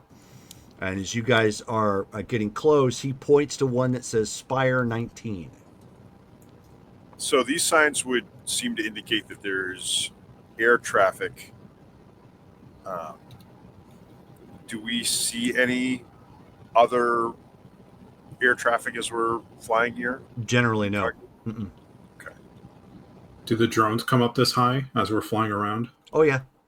They do? Oh, yeah. I thought Chicago was the windy city. I'd hate to live in a place this tall with that much wind.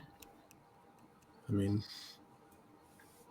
Does the spire look, I don't know, residential, commercial in nature? Is it like a Yes. power plant? Okay, so it's like Have you seen? And I say that unjokingly. Have you seen the movie Dread?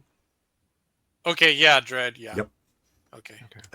It's Just very much the Dread, same yeah. thing. It's Okay. a what they commonly referred to in the cyberpunk genre as a mega building. Meaning not only is it residential, but it's also got like some commercial stuff in there. It probably has its own police force because it's so big.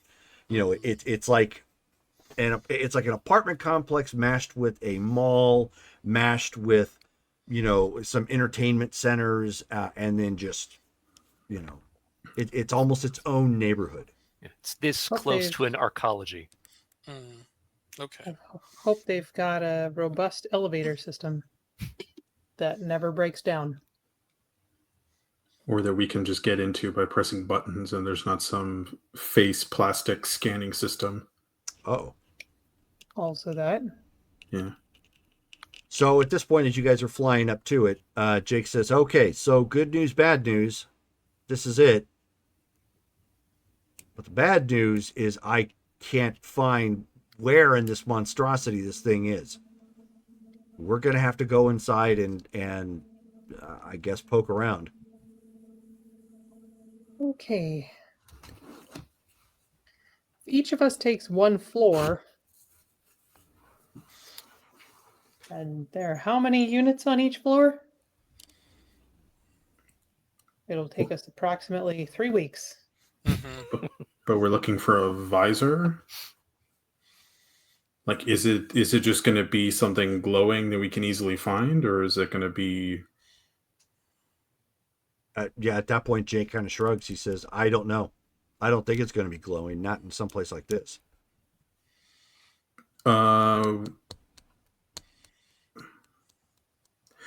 The items don't have any special functions or anything like that, right? There's not a chance that this visor has something that like makes it more valuable in this place, like it's like a power source or something. And so he looks down at the outfit he's got on. He says, I would beg to differ. This thing has helped me quite a bit. Okay, well, but what I mean is, like, I'm just trying to think of, like, are we more likely to find this thing in like a pile of rubbish, or are we going to find it in somebody's vault of like uh, items of power? Again, he shrugs. I don't know. He says, but Okay. if somebody did, and he looks around at where you're at, and he says, if somebody did find something like that, given how sterile this place is, a visor would stand out. Okay. And he says that might be like, I don't know, some sort of illegal contraband or something. So we look for any police forces that might have gathered that thing. Or people that are like trying to get a little bit of a yuck by being like, hey, check out this cool thing I found. Oh, it's a visor. Don't tell the popo though. Well, that would be almost anyone. I think we got to focus on like specific spots first, because this place is huge. Speaking of which, how are we going to get in? Yeah, as we're flying, are there any like big like bay doors that are higher up that we Mhm. could like fly into? Okay. There are. I mean, it's clear that some of these doors, you're going to have to be. I mean, it's like a kind of like a mid-air parking garage. Where like one or two floors are converted for vehicles that can park in there, but there's not many of them, so you're going to have some sort of code or something to get in through. Should we start at the top or the bottom?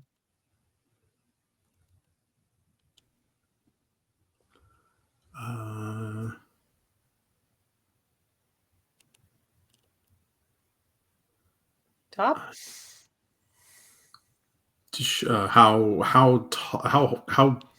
How far up into the sky? This thing doesn't go into places where we wouldn't be able to breathe, right? 300 stories, no, Okay. but I- it's don't fall from it. Oh yeah. Well, yeah. No, well, I'm not worried about that. I was more of like if this place was so crazy, if like this spire like reaches out past like Oh, yeah, into no. space or something. No, Okay. no, nothing like that. Okay. That'd be awkward.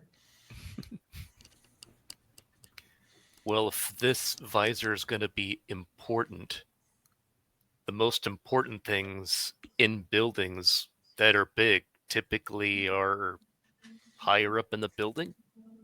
So if we Yeah. start high, assuming Okay. they think like what we think on our world, The question is, will we be able to find a dock that gets us in that high? Well, we can get on the roof and see if we can get in from there. Right. Up and away. If not, we just come back down. Okay, so you head up topside to the very top. Of course, it is windy up here, but oddly enough, when you get up higher towards the top, you can tell. Remember how I told you there was that little bit of discoloration up in the air? Yeah. You can see that it's since you guys are high enough, it appears to be some sort of a dome. Oh. With my understanding of radiation, I be able to decipher what we're looking at. Yeah, go ahead. Give me a roll. Or Reason reason? check. Oh, this is giving me such big O vibes where like the city is in just like these big domes. oh yeah, What's That's right. after AM? MN75. PM. Oh. MN. Wah, wah. Yellow. Ooh. Noise. Okay, so following the theory, it's obviously cropped up in sci-fi, but it stands to reason that science may have been used to shield the rest of the the cities or this city or whatnot, likely due to potential radiation fallout.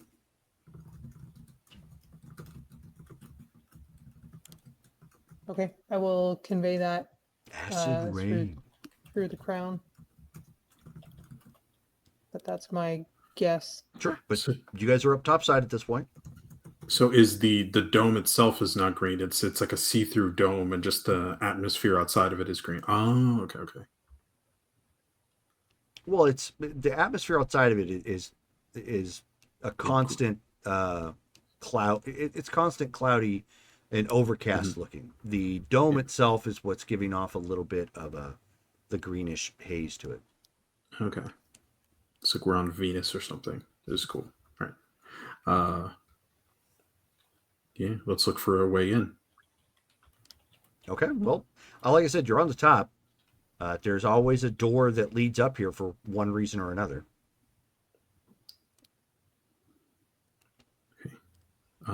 Can we find the door? Yes. As I Cool. indicated, there's always one door. Guys, I found the door. It was over here. It's just a big building. I mean, what are you going to do? What are you going to do about the door itself? Okay. Are there cameras and stuff up here too? Yes, there are. Okay. Does anybody have a lock pick? Well, I'm assuming is there like just a lock on it, or does it look like there's any other type of security keeping it closed? It looks like it has like a code, a key code that would go into it. Okay. Does anybody have any powder?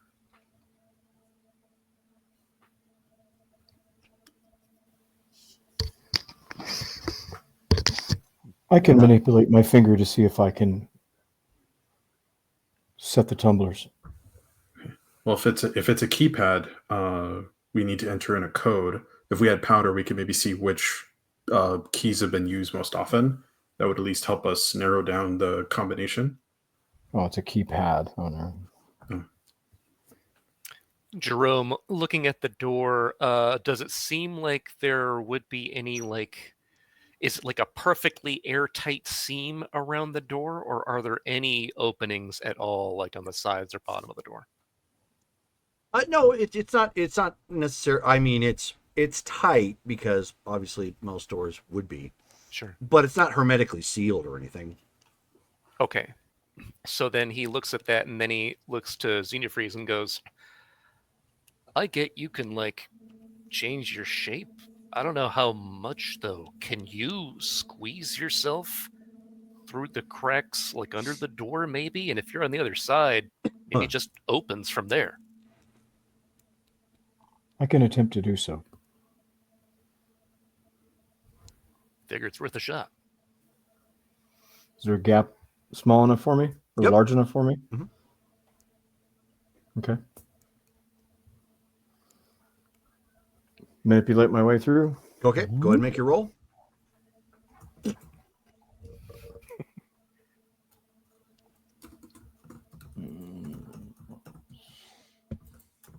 Come on.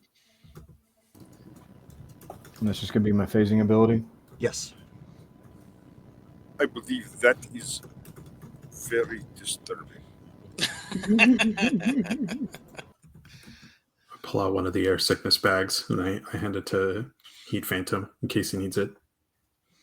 Yellow. Yep, there we go. So you guys see that he just kind of melts literally down to the ground to become pretty much just a puddle of silver at this point. Anything he would have been carrying inside him is going to be left there. Obviously, it can't convert with him. It's the secret Oh. world of And then you Oh, just pick see it up. that puddle of silvery whatever he is just make his way underneath the door.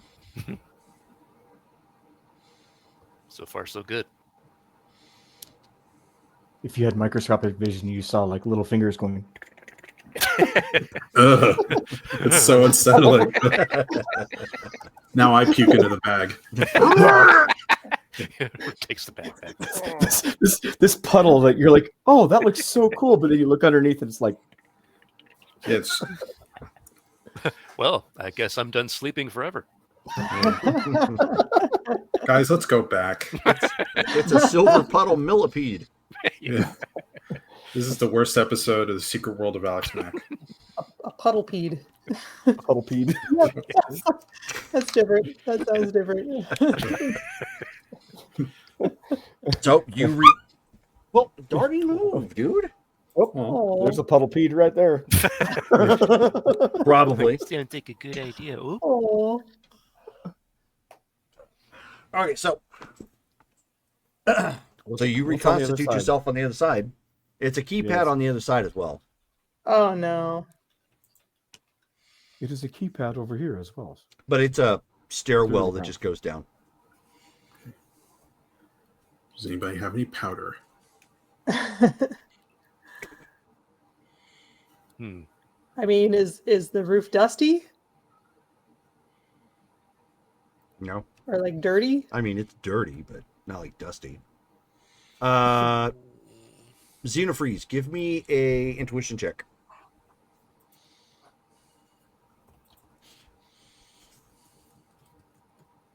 I only have a good. Let's see. Oh, Green. green. It's good enough. Literally. Mhm. You could do the credit card trick You're on the We right side try of the door for it. with your hand. Oh yeah. Kind of go in through like that and see if I can depress the latch because obviously it's going to have a thing. Mhm. So Go ahead and roll your phasing again.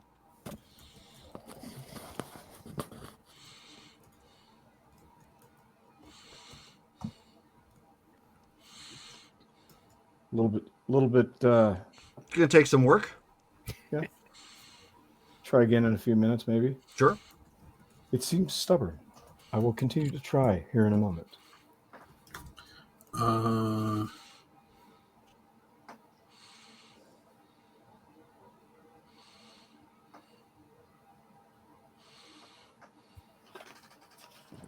I'm just going to focus on keeping us. Anyone If else we doing want to- anything while we wait? If we want to, we can spend 35 karma, and it would guarantee me a green. Yeah, let's spend karma. Sure. We've got Sure. it. Yeah, might as well. Jerome, are there any plants near the door? Great question. Given this sterile environment, no, there is not. I was going to say, are there any plants in the city? It's like AstroTurf. Yeah.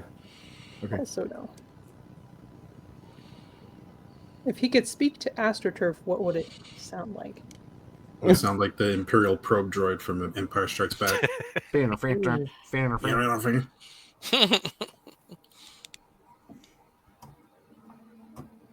So, reroll at this point. I thought you got the karma to make the roll. Yes. Yeah. Okay, just making sure. Yes, do Okay, it. I'm adding Yeah. 35. Yeah, exactly. There we go. Yellow. Yellow feet. Nice. So at this point, he slides his hand into the crack. Suddenly, for some reason, John Candy's freaking out. Where's your hand? Between the pillows. Those aren't pillows. So he slides his hand in there, gets reconstituted part way, so that way he can physically place the lock back into place, and you can see the door kind of go and pop open ajar. Do we hear any alarms or anything going off? No. Okay, that's a good sign. Let's Nice Yeah. work. yeah, good job.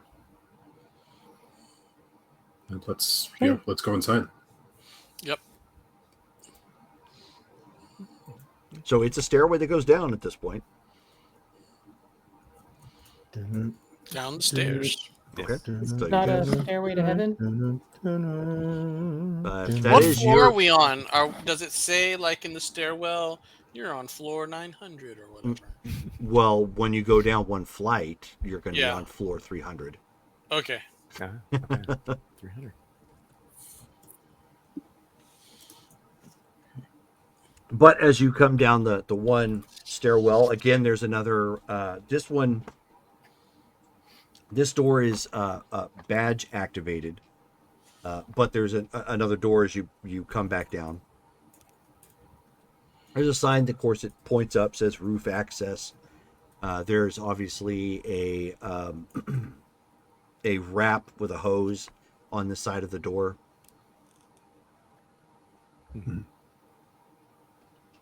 Okay, and this is the only way to get inside now is this door with the Correct. badge. Mm-hmm. Okay.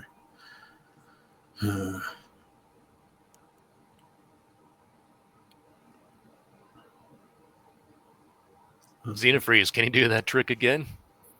I will attempt to do so. Going under or just popping it open? Is there a window in this door? No. I will slide underneath first. Okay. Go ahead and roll your phasing.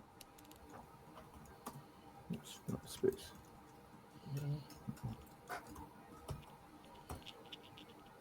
Green. Green feet again. So slips back down under the door, up on the other side. So now, that you're on the inside of here, it's again a drab hallway. There's hardly any sort of decor in here whatsoever. No fake plants, nothing of that nature.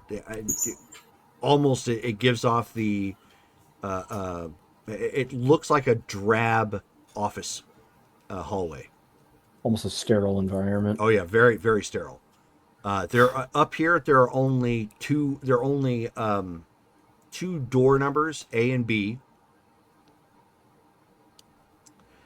which they're close to one another. But it looks like whatever these two rooms are probably take up the whole floor. Okay. Gonna do your There are phase. two. Gonna do your phasing Yeah. again to try and get the lock. Is this badge activated on this side too? Yes. They evidently do not have the same fire escape codes that we do in our world. Dang. Yeah. If there's a fire up this high, I don't know. Yeah. I don't know how you get away from it. Gain some flexibility and kiss your butt goodbye. Yellow. Yellow feet. Nice. Okay. So at that point, you slide your hand in, and at this point, give me an endurance check. This would be at 7 columns down. Oh, shoot. What? Dang. So it would be 7 columns down from your endurance. Oh, boy. Hello, Game Tease. It's What? probably Yep. shocking, That is no bueno. and thus a vulnerability. Well, he's got MN75, so it's still Yeah. It's still potentially Poor. It's better than 0. I'm like, exclamation plate, roll MN. No, dash, back, PR. Karma? Yeah, exactly. If you want to maybe spend at least 55 to get at least a green, we are good for it. 55. And Wow. I 55. owned it this time. Yep. Okay, course. so 136. and, I'm like, as Dale had indicated, yeah, so it's not that you feel a shock, it's magnetism. oh. And so like you get the lock. That part's not a problem. It's a matter of just pushing it back, but you can feel the magnet at this point. It literally trying to chop what would effectively be your digits off to maintain the connection. And so you're like and it's you have to literally do one of those, like you've got a wet piece of paper or something sticky attached to a finger, and you have to do like one of these numbers to try and get it off. And that's basically what you're trying to do at that point to get it open. So you guys see the door start going like this, and then eventually pop and slowly start coming open as he, is doing something with a hand that starts to reconstitute. Yeah, as it's like flat, and then it goes, book, book, book. Are you okay? There was a significant amount of magnetism that nearly took off my fingers. I guess that makes sense if the doors are magnet sealed with a key card. Jerome, It are there would any not have like affected me necessarily, but I would assume that it is much more poignant with the nanites. Oh, yeah, that makes sense. Jerome, is there like a desk or anything in this room that we could maybe scour for possible key cards? Nope, just a hallway. Dang. Hallway with no windows. And there's doors A and B. Yep. And of course, you see the only other sign you see in here, obviously, for elevators. Okay. Well, who wants to flip the coin? A or B? Are there any windows on these doors? No. No. Are there signs on the doors that say A and anything? B. That's just it? Yep. Okay. Can I attempt to use my feeble thermal vision and see if I can pick up anything on the other sides of the doors? Sure. I will be back in a moment. I need to put my boy to bed. Okay, doke. Okay.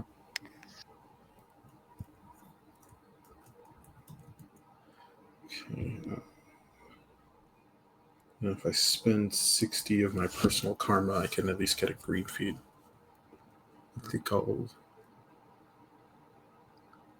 I think. Well, actually, what Jerome? What am I rolling? Am I just rolling thermal vision? Or am I rolling one of my? You're going to be rolling your intuition. Intuition. Okay. Yeah. The power rank for your particular power is the range, so you're going to have to get real close to the door. Okay.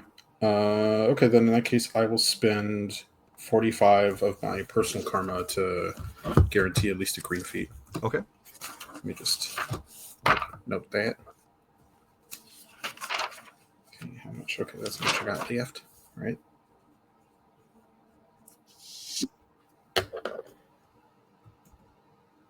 Sorry, I went text in there. I got a red feet. Okay. So you get really close to the door. You can detect some heat signatures on the inside. Okay. They are stationary, however. Stationary. Okay. Go ahead. I was gonna ask, like, can I get is there like a shape? Do they seem people shaped or no? Do they seem visor shaped? No. Corey Hart, you are not. Okay.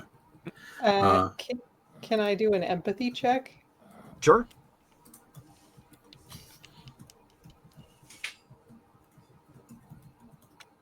But Jerome, which door has the heat signatures behind it? A. Okay. I'm just going to do a general sweep. That's psyche, right?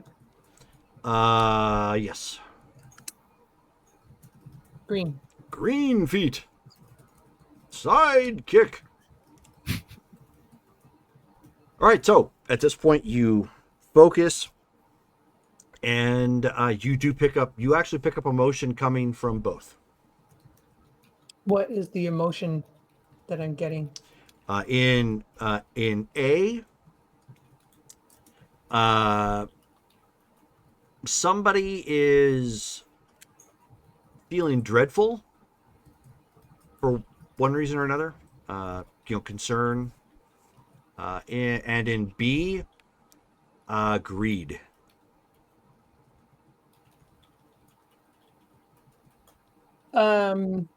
Okay, so the emotions that I'm getting behind door number A and B, letter A and B, A seems to be some kind of an underling, and B seems to be Right back. somebody probably in charge, and not pleasant.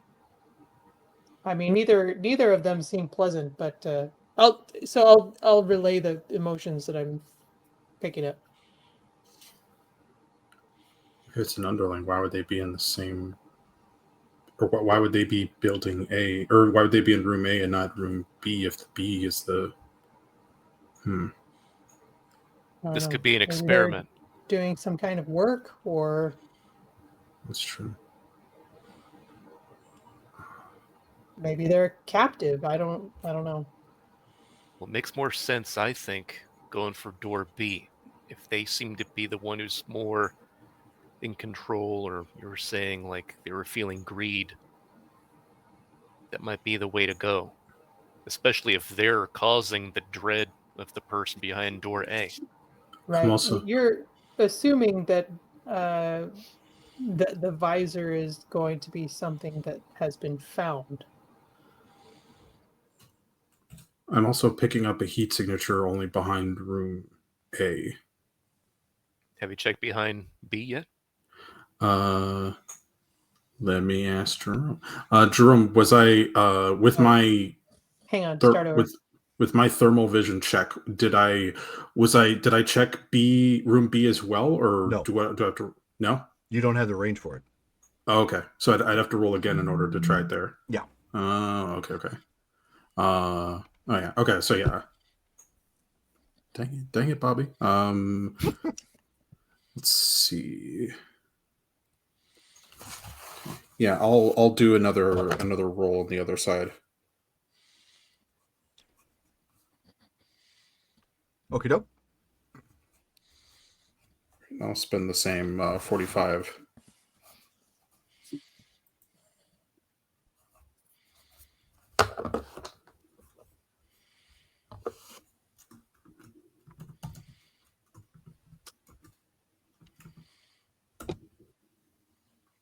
Okay, that's Yellow a yellow feet. feet.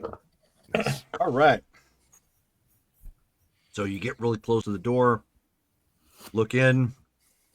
You can make out some heat shapes in there, maybe devices or something. But you actually in this one make out the heat signature of an individual.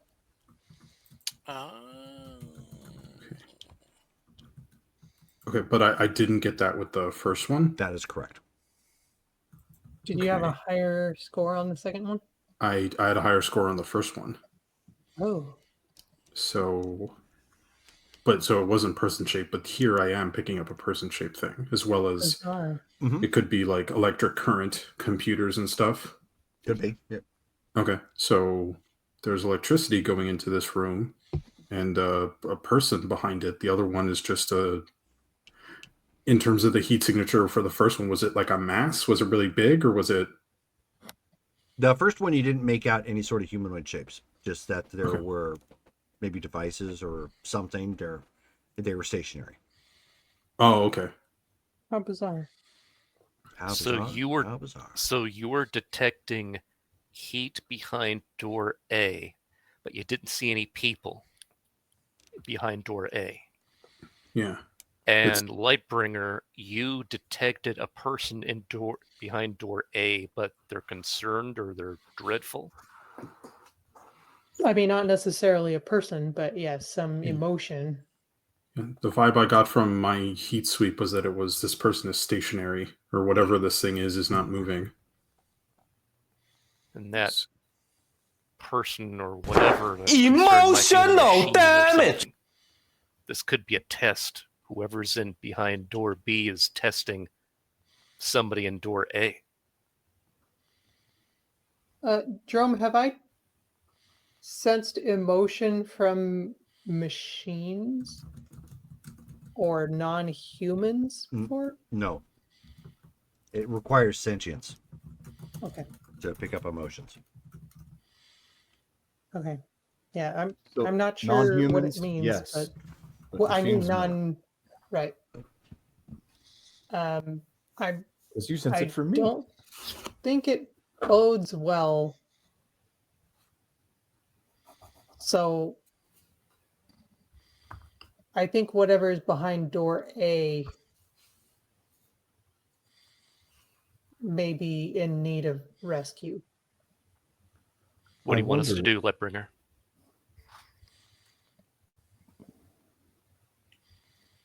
Drummer, are the doors also like magnetically locked, or No. are they just regular locks, or just Yeah. regular door handles? Yep, regular locks. Then just pop a key in, turn it, walk on in. Okay. We could always take a peek in these doors and kind of see. Well, if we open door A and disrupt whatever's horrible thing is happening in there, that would almost certainly set off whatever's behind door B. Which could cause a distraction, but it also could disrupt us from catching them unawares. Um, but if we go for door B, we may lose the chance to help whoever's behind door A. Unless stopping whoever's behind door B saves person A. I suppose that's true if it's something active happening. So, It would be what do you nice think, door? that in the Door- event that we did interact with the person that is in control, to gain an access card. There you go. Mm-hmm. Make that easier. Jerome, in this room, are there any other? Because I think you mentioned like an elevator. Is there another way out of this room? You have no way of knowing currently. Outside Okay. of the fact that you've got this hallway here, and you've got this, this two doors basically. I mean, it stands to reason that, maybe there's a patio or a balcony up here for some of these people on the other side. That, if they're rich, maybe they have access to a car that can come up there, or it's an emergency fire escape from 300 stories up. It's really hard to say. Okay, but so what we have here is we just have this hallway that ends and there's two doors. Yeah, and there's Okay. noticeable cameras in here too. Security. Yeah. Okay. So we can't open the doors because we're Well- cloaked, right? So it's gonna look weird. A door just opens. It will, but what else are we gonna do? Fair When- enough. When Xenofreeze goes underneath the doors, does he stay cloaked? Technically, yes, because he's not really going far. He's just going a couple inches, to the other Okay. side. If he were to go further, yes, he would definitely become visible. Okay. Xenofreeze, would you be able to maybe pop your eyeballs on the underside of the door A in order to see what's... Turning him into one of those police cams where they, stick it underneath Yeah. the door. to Yeah, look there you around. go. Yeah, Perfect. I mean, I can't do it. Unless Is that all I am to you is an extendable eyeball? No, you're No, also just our right ride. now. Oh, No. Yeah. You, Yes, I can do that. I will try it this time.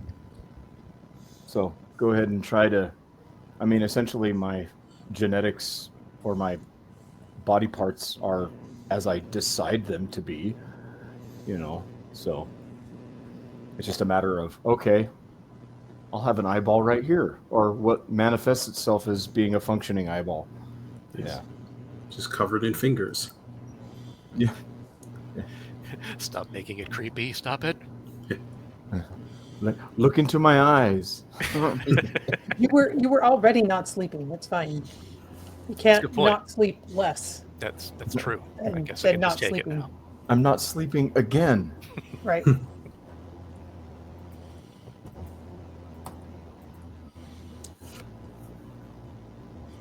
I believe the magnetism has stressed my body a little bit at this point. I am unable to do so.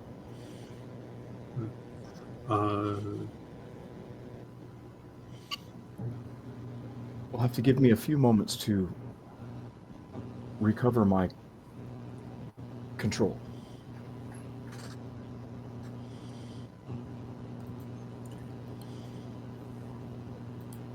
And there's no plants in here, right, Jerome? For the third time, we have established there are no plants, including Okay. no plastic Well- plants. All right. Well, we're indoors now, but yeah. Okay. Yeah, Are the doors made of wood?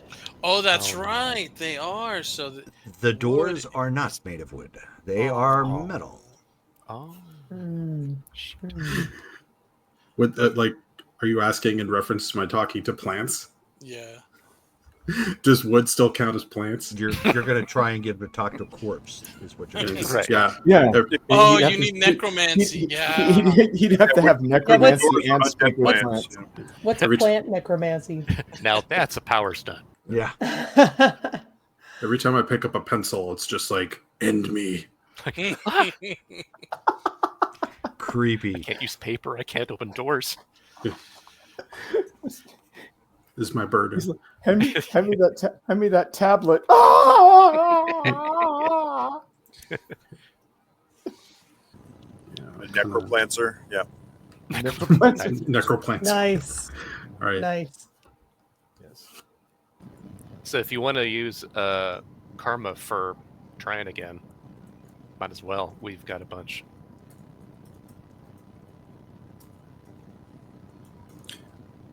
I am concerned that 300 floors of exploration is going to be very time consuming, and we are eventually going to trip some kind of security.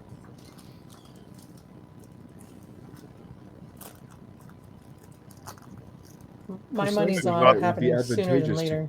to gain a security badge. And Matt, as an FYI, we can't see you, right? I'm sorry, what? We can't see you. Yeah, your camera's black. Yeah. You're living up to the phantom part right now. Has it been black the whole time? No, just the last few minutes. Yeah. I thought you stepped away and then you started talking, and I was like, I'm like, oh, No, it looks like my camera software froze for some reason. I'm still Derek, here. Derek, what were you saying?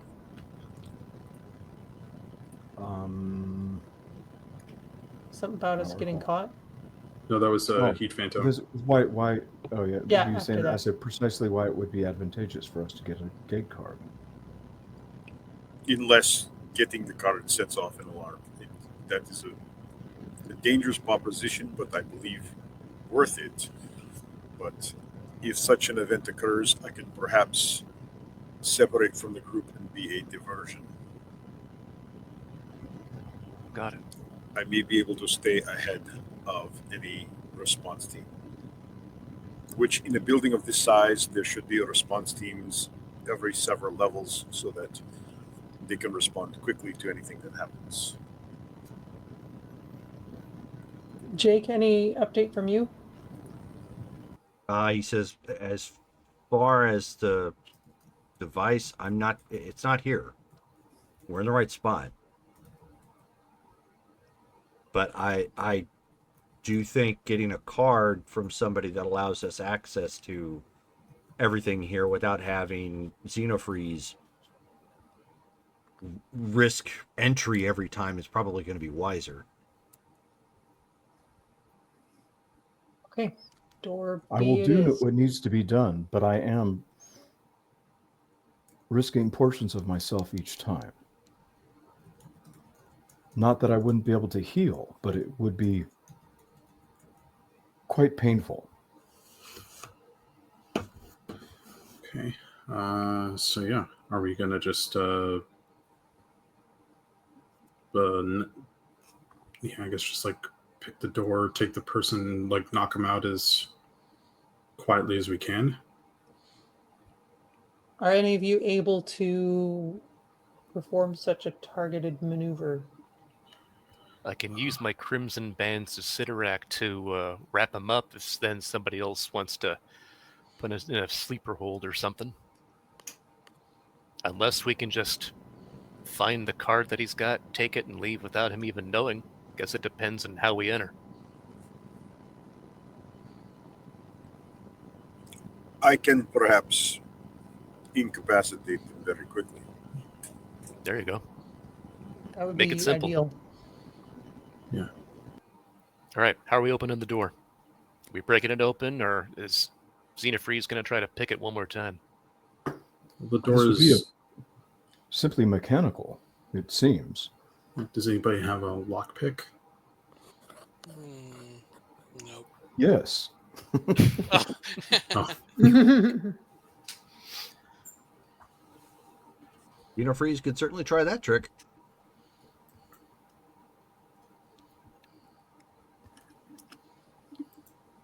I'll go ahead and Okay, so go ahead and do your phasing again. 'cause I could pick the lock, but it'll be like Ooh. Anton Chigurh. Nice. yes, I have recovered now. Red feet. Actually, I figured Pulsar would be more like Manute Bowl. Like who? Manute No, Bull. no. Slapping shots down. So he runs up real quick and just slaps the door down. No, not today. I remember. Or like Damon Wayne's character in The Last Boy Scout. Do you know how to circumvent the security system I install? No? All right, you need me to go with you. He just kicks over. See? The circumvented.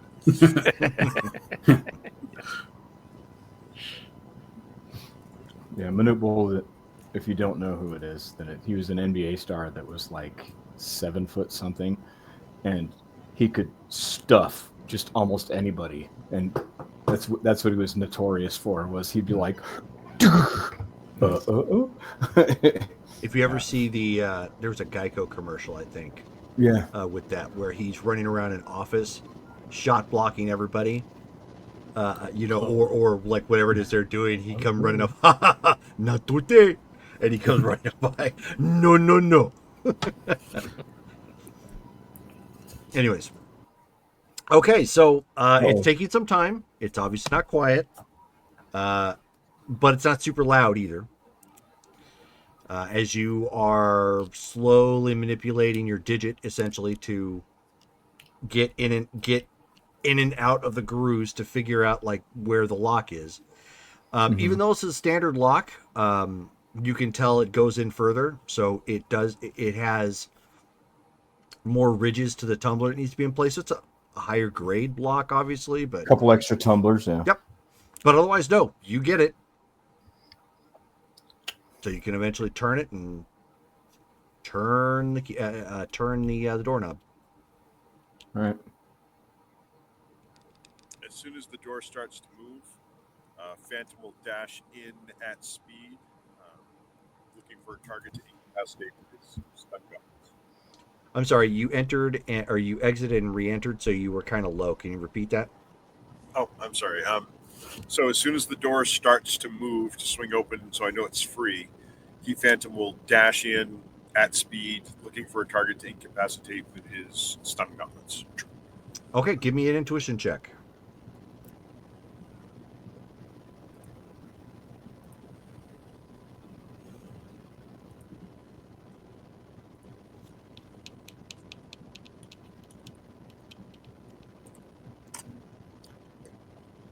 Green. Okay, so you spot the person when you come running inside. They are standing in what appears to be a living room, with a very big screen that not only acts as like a conferencing tool, but as a television and perhaps like a PC sort of thing. Very George called it 1984. And without hesitating, obviously you come in with the shock. So really, all you need to do is with your fighting is not roll a white result. Roll your fighting first. Determine how many attacks you get. What's your fighting? Is it higher than a 30? Not higher. It is a remarkable 30.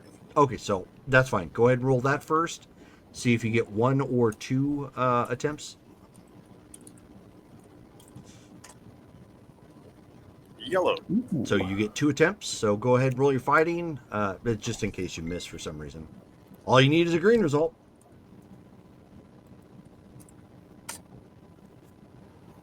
Yellow. Yeah, so 7. So that is a hit. And surprise. This guy's probably gonna be crumpled up like, yes. So he's gonna be crumpled up like a little girl. Just like, whoa my god, and he ends up hitting the ground and he's in a daze. You can see that he has some sort of message up on the screen. That it's hard to say what exactly was happening because you blurred basically in there, racing at a brisk run and but he's laying on the ground, kind of in a pool of himself, just shaking because he got hit with the shock. You said shock gauntlet, correct? Right. Yeah. What's the power the rank? equipment sets that you gave me? I don't know. We've never really detailed that out. Okay. It was pulsar gloves from the Urban Recon Pursuit Special equipment. Yeah. So go ahead and write down that they're EX20 for stunning. EX20.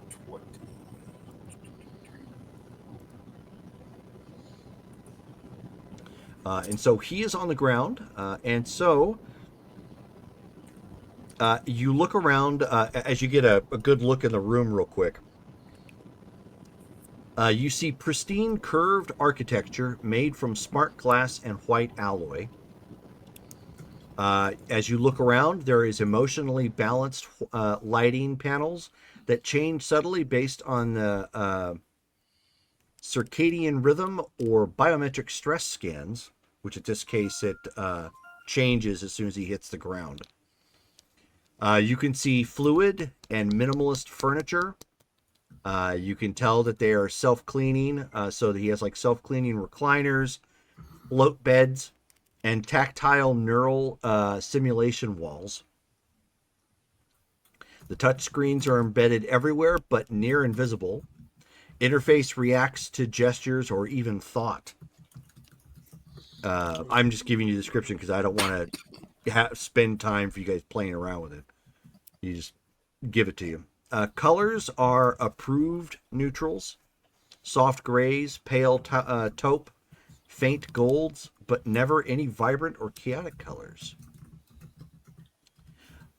Any windows that you see in here use an AR overlay to simulate natural views, such as sunset over a clean ocean, mountain air, or potentially forests.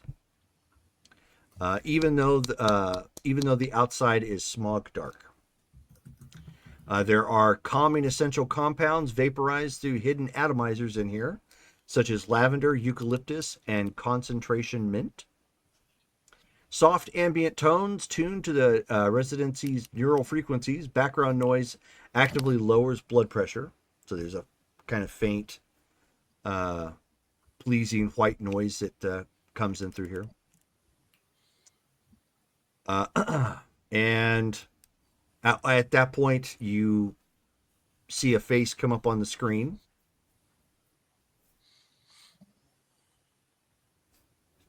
And it says, "Mr. Claremont, are you all right?" And so immediately after that, I would go still, trying to crouch out of any of the way of any security, hopefully blend into the surroundings while everything else kind of comes back into... Roll your agility. That one is not bad at all, I believe. If I recall, that is a... amazing. Yes, I am amazing. Jerome, would the name, or do we hear that, or the name Mr. Claremont, or? Yeah. Okay. It's not super loud, but you hear it. Okay. Does that name like resonate with any people that we know on our world? That's a great question. Why don't you ask everybody? I mean, like, guys, do we know a Mr. Claremont or somebody named Claremont in our world? I can't think of anyone off the top of my head. I don't think so. Okay. Can I roll intuition for a memory check? Based on your notes, do you know any Mr. Claremont? No. Okay.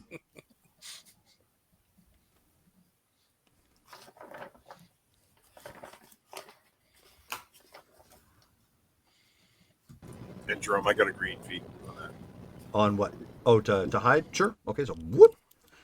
Can't move anywhere, but you are safe and sound behind the other side of the couch.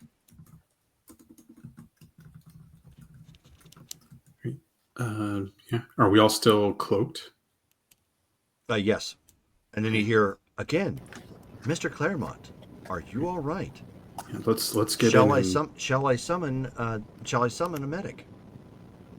Let's go in and grab a card or something. Let's get the show on the road. So yeah, I'll kind of sneak my way. I'll kind of float my way in and start searching around looking for a key card. Does the guy have one on his body that we can see? So great question. Before we go that far, is everybody going inside? Because if you enter yourself, you will be out of Lightbringer's range, and You will be Oh, safe. okay, yeah. I want to stay cloaked. My range is IN 40. Right, which is fine. Okay. Just throwing that But out if there. you stay at the doorway and he enters, you will lose line of sight at that point, and it will be Yeah, too I far. would go inside. Yeah. Well, yeah. Well, let's go grab a key I would card so follow we the can. group. Okay. Yeah. Did So- we notice whether the guy is alive? Responsive? You'll have to investigate it at this point. Okay, right so now, right now, I didn't. right I now, didn't you miss- guys have just entered, and Okay, Heat I Phantom didn't miss that. is ducking down on the other Okay. side of the couch to try and avoid being seen. Okay. Are you going to attempt to re-hide Heat Phantom?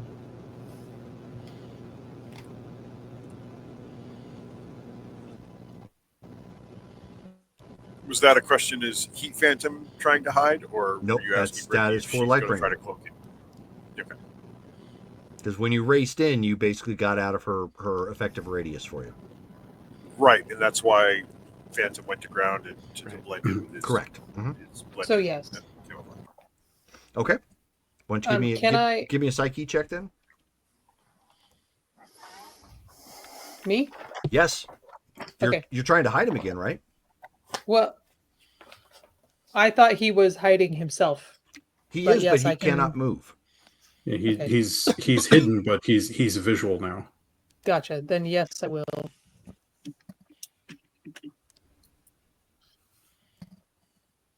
Yellow. Okay, you are good. So you've had obviously a good bit of time in the danger room working on keeping everybody like hidden or for extended periods of time. So re-extending your illusion of invisibility on everybody, not a problem. Heat Phantom can tell because he now looks a little different from when he's normally in his little sneak suit. So it looks like Lightbringer has brought him back into the invisibility. So is anybody going to check out Mr. Claremont as he's laying down there on the ground? Can I scan him Sure, with my scanner? you sure can. And that is It's reason always a reason check, and then you have your talent that'll bump that up. plus. Do I do plus my column shift or my my emergency medicine plus the medical scanner? So 2 column shifts. So did we say Or- the medical scanner giving you a +1 or something? Well, it says medical scanner GD10. Right. So that's what I thought. Medical scanner has its own rating.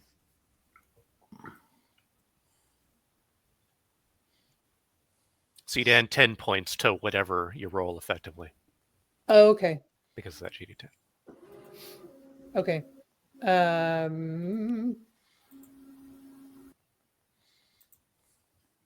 What do we decide is after MN? UN 100. Nice. So basically, you've got Stephen Hawking over here checking to see if the guy's got vitals. Did I do that right?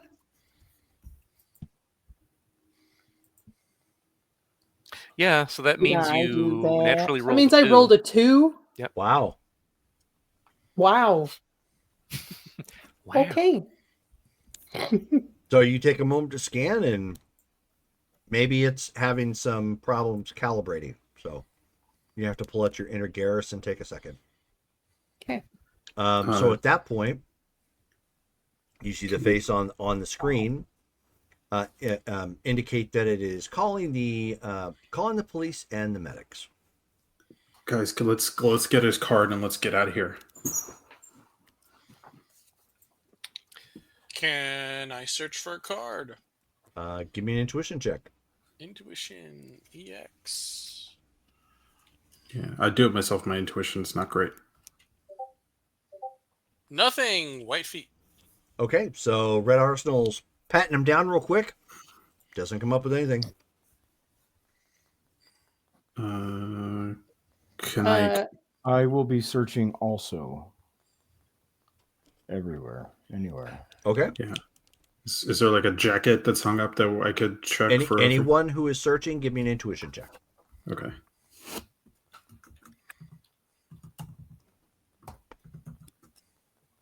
Ouch. This is the night of the white feet. Oh my goodness. Ouch. All right, hold on.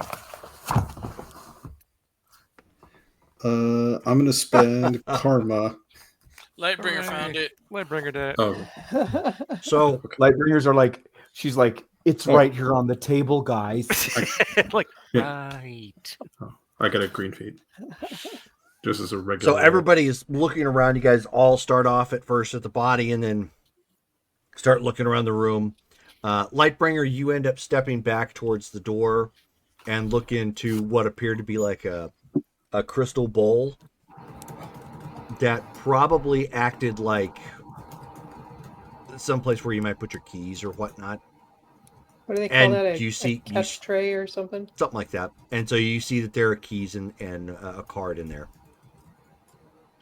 Guys, I think I got it. Let's go. George, however, while she managed to see that, you see that on the screen, even though there's a face that's there, and below it, the face itself has a title, and it's called Calmant, Calmant.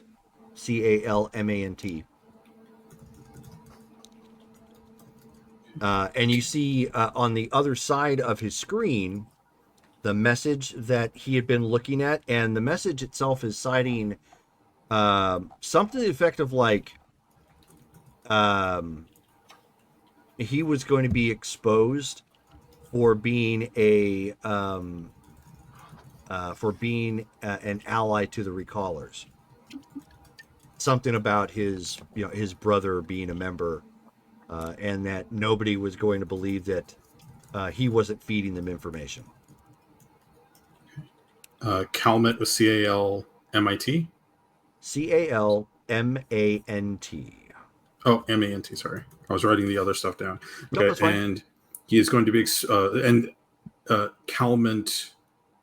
So Mr. Claremont is the one whose brother is a ally or is a member of the Recallers. It looks like it was a message sent to him. Yes. Okay. All right. Yeah, just making sure I got the names and all that stuff right. Ooh, interesting. Oh. No, go ahead. You said that things you can move things just by motion, right?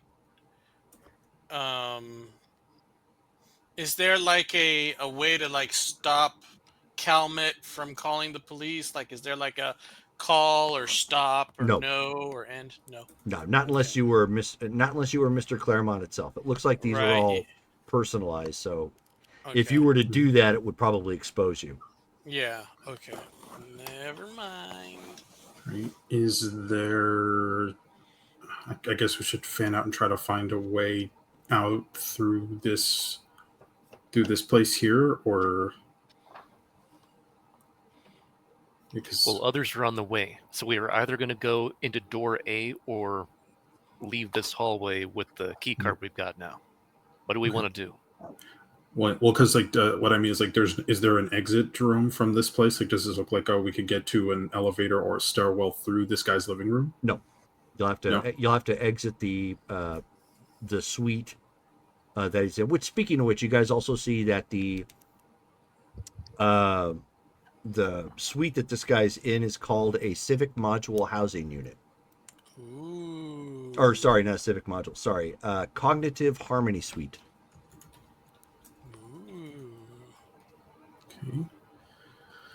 All right. Hopefully this guy doesn't mind we're taking his stuff. We can always hide out in A, right? Well, but we need to get out of here and start looking because I don't know, the police being up here and investigating, that doesn't bode well for us. Right. So there's the elevator you guys could take. Wait, where is the elevator? As I Just in indicated the before, hallway? the elevators are in the hallway. Oh, Did we okay. want to check door A? This was door A. Oh, the dread. Okay. Did we want to check door B? Wait, I thought door B was the one with the greedy emotion. Is that not Yeah. just for? Oh, Well, let's okay. try door B then. Let's get them both. That way we can at least hide out in Should- one room, right? Should we try using the card? Would it make anything worse? Well, it's got keys on it. The doors didn't have it. They had keys to open them. I can try to utilize this again. I'm a little bit more familiar. Well, but were there not keys with the key card in the bowl or no? Door? Yes. We could probably just use that. I mean, Yeah, I'll give him to him. And can I try scanning Mr. Claremont again? Yeah, go ahead.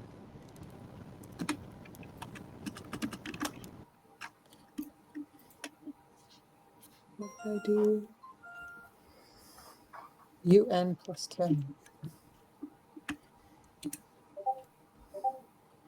20, which is greedy. That's good enough. So you scan him with the scanner. He does not appear to be conscious, but he does have vital signs. Looks like he's recovering, most likely from the shock. Is he human? Yes. Okay. He's alive. Let's let him be. yeah, Right. let's go. I locked the door from the other side so we could close it, so it doesn't look like somebody broke in. Okay. Good idea. And now where to? I guess we're going into door B. Let's do it. Make Okay. it quick before the others get here. And so what was the point of going to door B? And try and get somebody else? Well, I guess I'm just did we trying to need make anything sure. else? So I understand what it is you guys are doing. Because I mean, thought We're looking for the visor, right? Maybe somebody in door B has the visor. Okay. That was my thought. He Okay. does seem greedy. Okay. So Did we still want to do door B? Or no? Let's do it. Let's just do it. Okay. Okay. So is Xenofreeze gonna do the finger key thing? I think we've got keys now, so we don't have to risk it. That's a great question. Can you take your keys and unlock my door? Yeah, I was gonna say that would make sense. Right. That's what I'm Xenophreeze- getting at. Just because you found keys in a bowl doesn't mean they go to somebody else's door. Okay, Just I was means under the they go impression. to his stuff. Yeah. Okay, I was thinking that like this place was like one big suite that was owned by the guy in the greed room. No. Was the way I was thinking it. Okay. No. At this point, we must look behind every door. I'm going to reroll. Okay. And We use need some to do karma something. because Yeah. we need to make sure it's fast and works. How much karma are you using? 35 to make Yeah, go guarantee for a it. green. Boop. Yellow. There we go.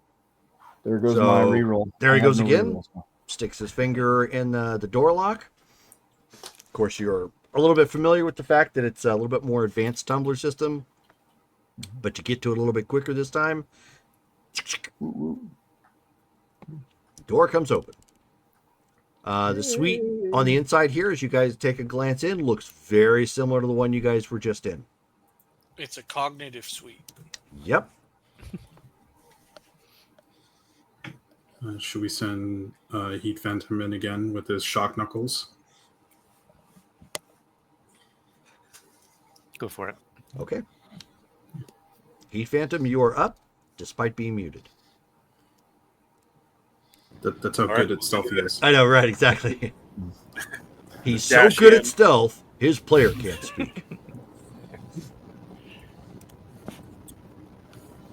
So do you want the intuition first? Yeah, because you're racing in. Last time to Yep, yep, yep. identify a target of some kind. Yep.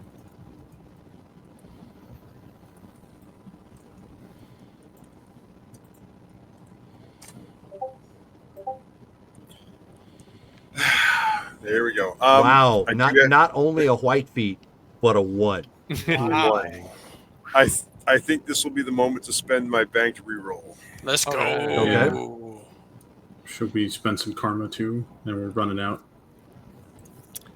See where he at. I Remarkable. think spending karma is not going to help here. It's just going to be up. Oh, capital R does not work. Right.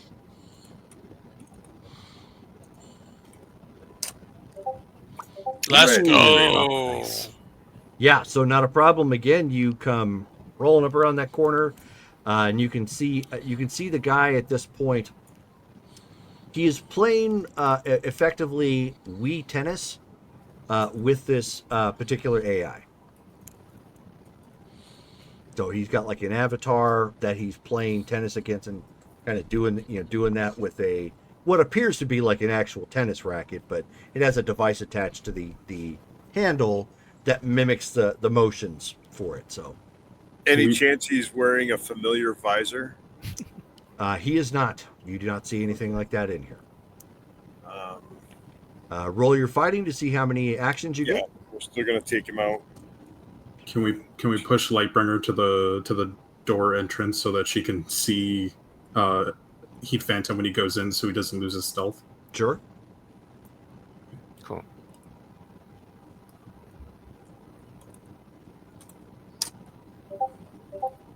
Okay, White. so you only get one attack this round, so go ahead and roll it.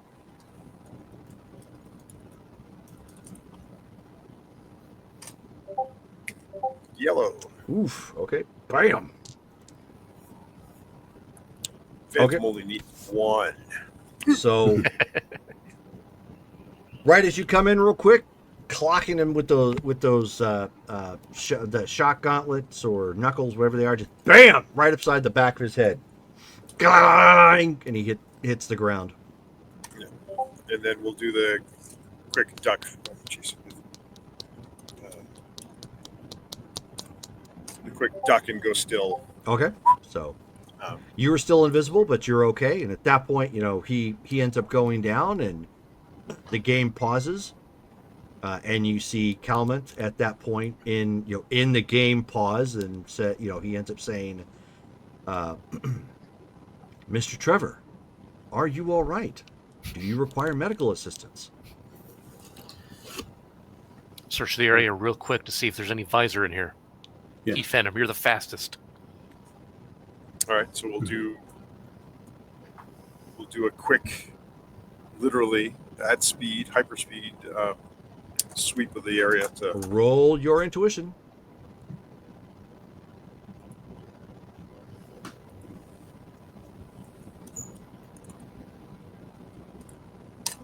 And if we get any feedback from Jake. Oh, Good old no. white. Yep. So you are racing around and you don't see anything. You're going way too fast at this point to pick up on anything of any note. It's just all a blur right now. Jake at this point is shaking his head and he's like, I still don't see it. I just know we're near it.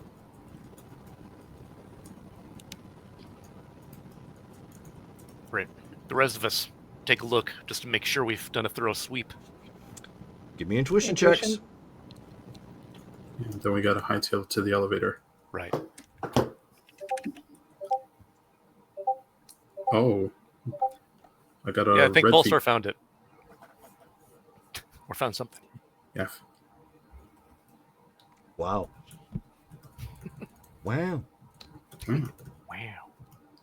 What is happening tonight, guys? Green. There are a lot of white results tonight. I will give you that much. Okay, so George, you go looking around at this point, and you end up you find a device that is tucked underneath one of the self-cleaning recliners. Looks very much like a data pad, like we would have nowadays, like some sort of storage device with a screen of some kind, Okay. similar to an iPad. Okay. I will hand that to Lightbringer because she's probably the one who can make the most sense of it.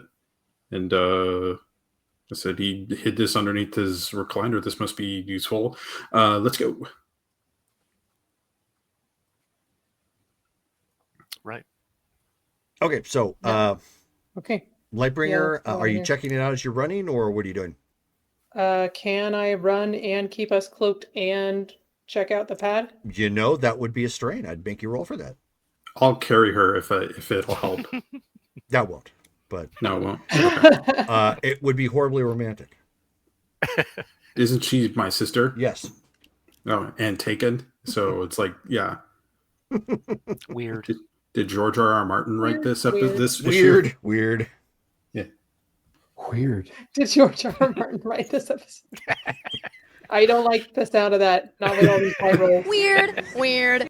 Yeah, I'm just gonna hold on to it for now until we get somewhere a little Okay. safer. So that is where we're going to stop for the evening then, as you guys make your way out in a mad dash and hitting the elevator to get the flock out of Dodge. All right, so we have got RP votes we need to take care of here real quick. So we're going to start with, if Davey decides to come back, we're going to start with Davey. Smart. Is Davey here? Davey going once, going twice. Sold. Dale. So this one is going to go to. I'm going to go with Derek for being able to unlock doors at his own personal risk, so we can actually get in there. All right. Brittany. Oh, also Derek. Same reason. Ready. Matt. I still need a moment to think. Just give me for a moment. Then that puts us at Derek.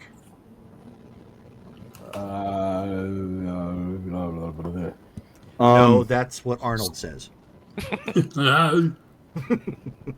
Speedy Gonzalez for being able to jump in there and move stuff around. So quickly. Matt, okay. Yes. Alrighty. So I don't know where Davey jumped off to. I haven't voted. What? I thought you Yeah, did. you- Okay, so George. No, you no. haven't.